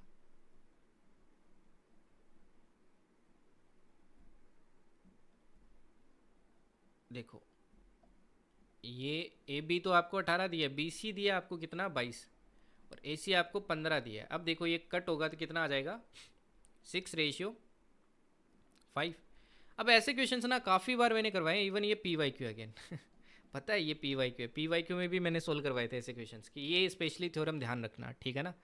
अब 6:5 है, तो देखो 6:5 में डिवाइड होगा तो इधर कितना आ जाएगा भाई, 6×2 12 आ जाएगा, और इधर आ जाएगा 10। अब 12×10 करोगे तो आंसर आएगा 120, ठीक है। 77 देख लो भाई, 77 78 अगेन क्यूबॉइड से रिलेटेड पूछे आपसे, बट इंटरेस्टिंग क्वेश्चन है ये कि वॉल्यूम बोला है क्यूब का ये है। अच्छा क्यूब का वॉल्यूम क्या होता है, ए क्यूब होता है, ये 8 है, तो साइड कितनी हो जाएगी भाई 2 हो जाएगी, is equal to the volume of a cuboid of length x y and z. एक दूसरा आपका क्यूबॉइड है, अगर उसकी देखो ये दे रखी है, तो x Y Z equals to क्या हो जाएगा 8, इसके वॉल्यूम और इसके वॉल्यूम बराबर है, जहाँ पे एक्स बड़ा है वाई बड़ा है और वाई जेड से बड़ा है। Let N be the number of such cuboids with different dimensions, what is the value of N. तो आपसे पूछा ऐसे 3 मल्टीप्लाई के कितने ग्रुप पॉसिबल है, तो ये तो बहुत बेसिक है ना भाई। बोला नेचुरल नंबर एन क्या होना चाहिए, एन आपका एक नेचुरल नंबर्स होना चाहिए, एक्स वाई जेड आपके नेचुरल नंबर्स होने चाहिए। तो देखो क्या क्या पॉसिबल है, कंडीशन भी दिया एक्स बड़ा होना चाहिए। अगर देखो मैं सबसे पहले क्या लेता हूँ, 8 लेता हूँ, एक्स को 8 लेता हूँ, तो देखो इसको 1 लेना पड़ेगा, इसको 1 दोनों बराबर हो नहीं सकते। फिर 7 तो देखो ले ही नहीं सकता हूँ क्योंकि वो भी नहीं बनेगा। 6 लेता हूँ, 6 भी नहीं ले सकता हूँ। 5 नहीं 4 लेता हूँ, 4 लेता हूँ तो देखो इसको 2 ले लिया, इसको 1 ले लिया, 4×2 = 8 × 1, देखो ये कंडीशन भी मैच कर रही है, तो एक तो ये हो जाएगा। इससे छोटा अगर 3 लिया तो अगले दो को देखो अपने को बड़ा ही लेना पड़ेगा, वरना 8 मल्टीप्लाई नहीं होगा, तो एक ही केस पॉसिबल है। इतना ईजी क्वेश्चन था ये वाला। देखो सेम ही क्वेश्चन है, एक्स वाई जेड सारे के सारे प्राइम है, be the length breadth height respectively of a cuboid, the volume of the cuboid is this. Now देखो X Y Z equals to 30k³ दे रखा अपने को ये वॉल्यूम। अच्छा 30 के फैक्टर करोगे तो क्या हो जाएगा, देखो 10×3×k³, अगेन फैक्टर क्या देखो क्या आ जाएगा 5×3×2×k³, ये होगा एक्स वाई जेड, है ना। वेर के इज ए नेचुरल नंबर, के आपको बोला नेचुरल नंबर है, तो what is the total surface area of the cuboid, तो आपसे पूछा इसका टोटल सरफेस एरिया क्या होगा। अब एक चीज़ देखो यार, ये तीनों अगर आपके तीनों के तीनों आपके अगर वो है क्या बोलते हैं नेचुरल नंबर, तीनों के तीनों आपके प्राइम नंबर है ना। ये तीनों क्या होंगे भाई, एक्स वाई जेड आपके प्राइम नंबर होंगे। तो के की वैल्यू सोचो एक बार पॉसिबल क्या है, क्या के की वैल्यू 1 पॉसिबल है, देखो 1 हो सकती है क्योंकि तीनों देखो फिर प्राइम रहते हैं। अच्छा के की क्या 2 वैल्यू हो सकती है, 2 लिखोगे किसी से तो मल्टीप्लाई करना पड़ेगा, है ना, वो प्राइम नहीं रहेगा फिर। अच्छा 3 भी देखो, 3 भी किससे भी मल्टीप्लाई होगा तो वो नहीं रहेगा। 4 फिर कोई सी भी वैल्यू ले लो वो नहीं रहेगा, तो मतलब एक ही के की वैल्यू पॉसिबल है, तो पहले 5 हो गई, दूसरी 3 हो गई, तीसरी 2 हो गई। अब देखो इसका निकाल सकते हो ना टोटल सरफेस एरिया का फॉर्मूला अपने को पता है, फिर देखिए 79, ये भी अपन ने किया था भाई। देखो P Q R S are respectively the mid points of A B B C C D D A of a rhombus, these points join to form a quadrilateral P Q R S. तो क्या ये quadrilateral cyclic होगा? Now देखो again rhombus के mid points को join करके क्या बनता है आपके रेक्टेंगल बनता है। रेक्टेंगल अपने को बताया है दोनों सम क्या होते हैं 90 डिग्री होते हैं, है ना। सॉरी दोनों का सम 180 होता है। तो ये साइक्लिक है, साइक्लिक अपन ने पढ़ा है, तो अपने को कोई कंडीशन की रिक्वायरमेंट नहीं है। ओके साइक्लिक भी अपन ने अच्छे से पढ़ा था। 79 के बाद देखिए ये 80 और 81 अगेन कंसेप्चुअल क्वेश्चन है कंपोजिट नंबर्स के बारे में। इफ आर की power n less than 1 where r is a real number and n is a natural number. तो आपसे पूछा है is n a natural number, तो क्या एन आपका नेचुरल नंबर होगा, ये आपसे पूछा है। तो अपन कौन से स्टेटमेंट से आंसर दे सकते हैं? तो अगेन ईजी है यार, वैल्यू लेट कर करके सोल्व कर सकते हैं। ऐसे ये पूछा है p square q square always composite number where p Q are different prime numbers. क्या पी स्क्वायर क्यू स्क्वायर हमेशा कंपोजिट नंबर होगा अगर पी और क्यू आपके डिफरेंट प्राइम नंबर है? तो कौन से स्टेटमेंट से आंसर दे सकते हैं? अगेन कंपोजिट नंबर से पूछा है। कंपोजिट नंबर वो होता है जिसके दो फैक्टर हो सकते हैं, ठीक है ना। अगेन वैल्यू लेट करके आप इसको क्या कर सकते हो, सोल्व कर सकते हो, ठीक है ना। ओके चलिए नेक्स्ट देखिए, ये वाला देखिए अभी एलसीएम ऑफ 3 नंबर्स। यहाँ पे 3 नंबर्स बोल दिए बस, पी क्यू आर तीनों जीरो से बड़े हैं, इनका 30 है और एच सी एफ 5 है। अब देखो जब भी बोला है कि भाई ऐसे दो नंबर बोल दिए, जैसे दो नंबर का एच सी एफ 12 है और एलसीएम ये है, तो अपन ऐसे लेट कर सकते हैं नंबर। तो पहला नंबर हो जाएगा 5x, ठीक है। दूसरा नंबर क्या हो जाएगा 5y, तीसरा नंबर क्या हो जाएगा 5z। ओके और इन तीनों का देखो अगर एलसीएम लूँगा तो क्या आएगा 5xyz। ये दे रखा है मेरे को 30। अच्छा x into y into z क्या हो जाएगा, देखो 5 का डिवाइड करोगे तो 6, x into y into z 6 आएगा। ये देखो ऐसे दो नंबर में करते थे अपन। तो आपसे पूछा what is the product of 3 numbers. तीनों नंबर का आपको क्या पूछा है, प्रोडक्ट पूछा है कि तीनों नंबर का बताइए प्रोडक्ट क्या होगा। अच्छा प्रोडक्ट तो तब निकाल सकते हैं ना जब अपने को तीनों नंबर पता होंगे, तभी तो निकाल सकते हैं। ये 3 नंबर की जब अपने को एक्स वाई जेड की वैल्यू पता होगी। अच्छा यहाँ से देखो एक्स वाई जेड की वैल्यू क्या होगी, अपने को बोला पी बड़ा होगा क्यू से और क्यू बड़ा होगा आर से, ठीक है ना। अब ये तीनों नंबर अपने को क्या करने भाई, फाइंड करने हैं। ओके ये पी हो गया आपके, ये क्यू हो गया और ये आर हो गया। पहला बोल रहा है कि पी आपका क्या होगा भाई 15 होगा। अगर देखो पी 15 होगा तो 5 का डिवाइड किया तो एक्स की वैल्यू देखो 3 आती है ना। और क्यू की वैल्यू अगर देखो 10 है तो वाई की वैल्यू देखो 2 आ जाएगी, 2 आ जाएगी। तो जेड की वैल्यू देखो अपने को 1 आ जाती है। तीनों वैल्यू पता चल जाती है, फिर अपन प्रोडक्ट बता सकते हैं इसमें, राइट। तो ये कौन सा क्वेश्चन था 82। तो अगेन देखो क्लास के कंसेप्ट यहाँ रिपीट हुए हैं, जो अपन ने 2 नंबर में अप्लाई किया वही 3 नंबर में होगा। 82 के बाद देखिए ये 83, ये कहीं ना कहीं ऐसा ही आपके कंसेप्ट पूछा है कि x Y z 3 digit number है, तो इन दोनों का डिफरेंस अगर 90 है तो बताओ कितने पेयर एग्जिस्ट करते हैं। ऐसे देखो एक्स वाई जेड आपका 3 डिजिट नंबर है, इसको मैंने ऐसे लिखा तो ये इसके बराबर आता है, तो p plus r equals to q आता है। तो बताओ पी और आपसे पूछा है कि क्या p plus r equals to q होगा, तो इसको भी आप क्या कर सकते हो, सोल्व कर सकते हो उसी तरीके से, ठीक है ना। जैसे यहाँ पे क्या बनेगा देखो 100x plus 10y plus z, इसका डिफरेंस निकालना अपने से 100z minus 10y minus x equals to क्या आता है पी क्यू आर। तो 100p plus 10q plus are. अब यहाँ पे देखो 10y से 10y तो कैंसिल आउट हो जाएगा और ये कितना रह जाएगा 99x, 99 कॉमन लिया तो x minus y equals to क्या होगा 100p plus 10q plus are, ठीक है। ओके तो आपसे पूछा p plus r equals to क्या आपके q होगा, क्या p plus r equals to क्या आपके q होगा। अब यहाँ पे देखो x माइनस जेड, अगर 3 डिजिट नंबर चाहिए अपने को, तो यहाँ पे देखो x आपके हमेशा z से बड़ा होगा। जैसे अगर आप क्या लेते हो x आप 1 लेते हो तो z आपको 0 लेना पड़ेगा, तो उस केस में देखो 2 ही डिजिट नंबर आता है, तो आपको क्या लेना पड़ेगा 2 माइनस 1 ऐसे लेना पड़ेगा, है ना। बड़ी बड़ी वैल्यूज़ लेके आपको चलना पड़ेगा, तो आपकी जितने भी पेयर बनेंगे ऐसे फिर पेयर बनाने पड़ेंगे, फिर आपको चेक करना पड़ेगा। तो ये थोड़ा कॉम्प्लिकेटेड था, बट ये क्वेश्चन कहीं ना कहीं इसी कंसेप्ट पे बेस्ड था, ठीक है। ये वाला देखिए भाई, ये आना चाहिए था 84 और 85। ऐसे क्वेश्चंस अपन ने x minus 1/x x square 1/x², even equation तक में देखे थे, तो ये तो सॉल्व होना ही चाहिए था। इजी क्वेश्चन था, अपने को बताया ऐसे में हमेशा परफेक्ट स्क्वायर बनाना होता है अपने को। तो इसमें देखो परफेक्ट स्क्वायर कैसे बना सकते हैं, 16 का मल्टीप्लाई करेंगे तो देखो 16x4 प्लस 16/x4 और ये 257 एक बार उधर भेज देते हैं अपन, ठीक है।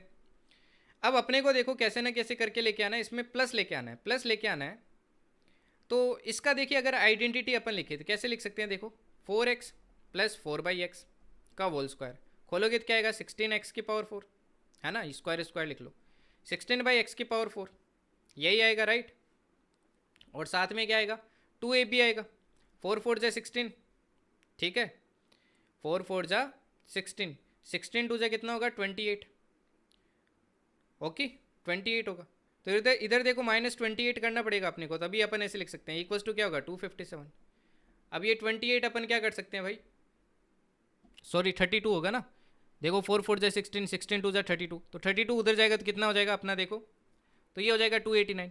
अब ये 289 होगा, इस पर रूट लगेगा तो देखो आपके क्या आ जाएगा 4x² डिवाइड 4x², इसमें देखो रूट लगाओगे तो ये 17 आ जाएगा, 17 आ जाएगा, देखो 4 का डिवाइड करोगे तो क्या आ जाएगा 17/4, ऐसे क्यूब भी निकाल सकते हो, ठीक है। फिर देखिए 85 के बाद में 86, अगेन क्वाड्रेटिक बना के सोल्व कर सकते हो, ऐसे क्वेश्चंस मैंने बोला जिसमें ना आए उसमें क्वाड्रेटिक बना के सोल्व करो। क्वाड्रेटिक बनाओगे यहाँ पे देखो इसको 1/10 लिख के 10 की वैल्यू आ जाएगी, 10 की आ जाएगी तो साइन कोस की आ जाएगी, कोसेक सेक की आ जाएगी। तो अगेन देखो यार वही सारी चीज़ें आई थी आपके एग्जाम में, 87 89 90, है ना, अगेन वही वैल्यू सब्सटीट्यूशन से सोल्व कर सकते हो, ऐसे क्वेश्चन आए हुए हैं आपके एग्जाम में, या फिर डायरेक्टली मल्टीप्लाई करके भी कर सकते हो, ठीक है। तो देखो मैंने 90 के राउंड आपको क्वेश्चंस दिखाए, जिसमें से 90 तो मैं नहीं बोलूँगा, बट आपने एक चीज़ तो देख ली होगी कि अगर आप मेरे बैच की इवन क्लासेज ही करके जाते ना तो आराम से 70+ तो आराम से करके आते क्वेश्चन, क्योंकि इतने ईजी थे। और इसमें से देखो 50 से 60 क्वेश्चन, लगभग 60 क्वेश्चन मैंने ऐसे दिखाए जो एकदम एग्जैक्ट अपन ने क्लास में ट्राई किए थे, बाकी तो कंसेप्चुअल बेस्ड थे। तो यहाँ पे एक चीज़ नोटिस कर रहे हो, it's not about syllabus, it's not about कि आप बेसिक कितना ज़्यादा क्लियर करते हो, यहाँ पे ज़्यादा मैटर पता है क्या कर रहा है भाई, PYQ कितना प्रैक्टिस कर रहे हो आप। थोड़ इनिशियल बेसिक्स क्लियर होना चाहिए, जो एक नॉर्मल बच्चे को पता होना चाहिए, वो चीज़ तो होनी चाहिए, ठीक है। PYQ प्रैक्टिस होनी चाहिए, और राइट कंटेंट उसको बार बार प्रैक्टिस, बस इतना ही चाहिए, स्पीड पे फोकस करो फिर। और वन मोर थिंग, थोड़े जो आपके बेसिक से भी काम नहीं चलेगा, एज आई सेड कि आपको थोड़े अनऑर्थोडॉक्स मेथड से जाना पड़ेगा, लाइक जो अनकन्वेंशनल मेथड्स हैं उनसे आपको जाना पड़ेगा, ठीक है ना। तो ये सब करना स्टार्ट करो यार। आप अब 4 महीने बचे हैं, इसमें अगर आप बड़े बड़े बैच लेके बैठ जाओगे तो कब कवर करोगे इतनी ज़्यादा चीज़ें। एक पॉइंट होता है वहाँ पे अटैक करो ना, तभी तो बाकी जीके का, वरना सेक्शनल कट ऑफ ही नहीं निकलेगा। आपको पता है ना जीके का पेपर कैसा आ रहा है, इंग्लिश में स्कोर नहीं कर पाओगे तो कोई मतलब ही नहीं है फिर मैथ्स में स्कोर करने का।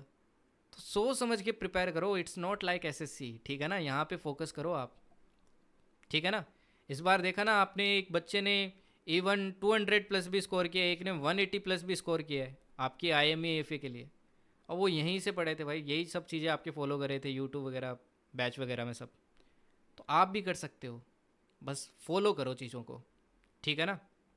ओके, अगर मैं एनालिसिस की बात करूँ फाइनल, तो देखो यार अर्थमेटिक वापस ज़्यादा पूछने लगा है, अगली बार भी मेरे को एक्सपेक्टेशन है पूछेगा। जो आपके एलजेब्रा है वो देखो कम कर दिया इन्होंने, बहुत कम पूछा है, ठीक है ना। ट्रिगो लगभग उतना ही था, ट्रिगो आपके अच्छा भला पूछा है। इस बार आपकी ज्योमेट्री काफ़ी आई, ज्योमेट्री में कंसेप्ट पे ज़्यादा फोकस किया इन्होंने, कंसेप्चुअल नॉलेज ज़्यादा पूछी। सबसे ज़्यादा जो इस बार पूछा है ना वो पूछा है नंबर सिस्टम, नंबर सिस्टम भर भर के पूछा है, ठीक है ना। तो इन टॉपिक को अच्छे से प्रिपेयर करो आप लोग।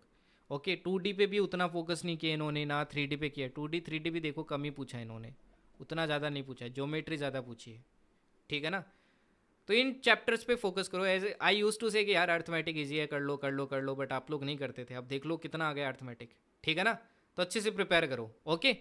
बाकी देखो यार, अभी अगर आप नेक्स्ट CDS के प्रिपेयर कर रहे हो तो अभी अपने एडमिशन्स ओपन है विंग डैगर्स के, ठीक है। आप सिर्फ मैथ्स का बेच लेना चाहते हो तो ले सकते हो, ठीक है। 1500 प्राइस है प्लस GST।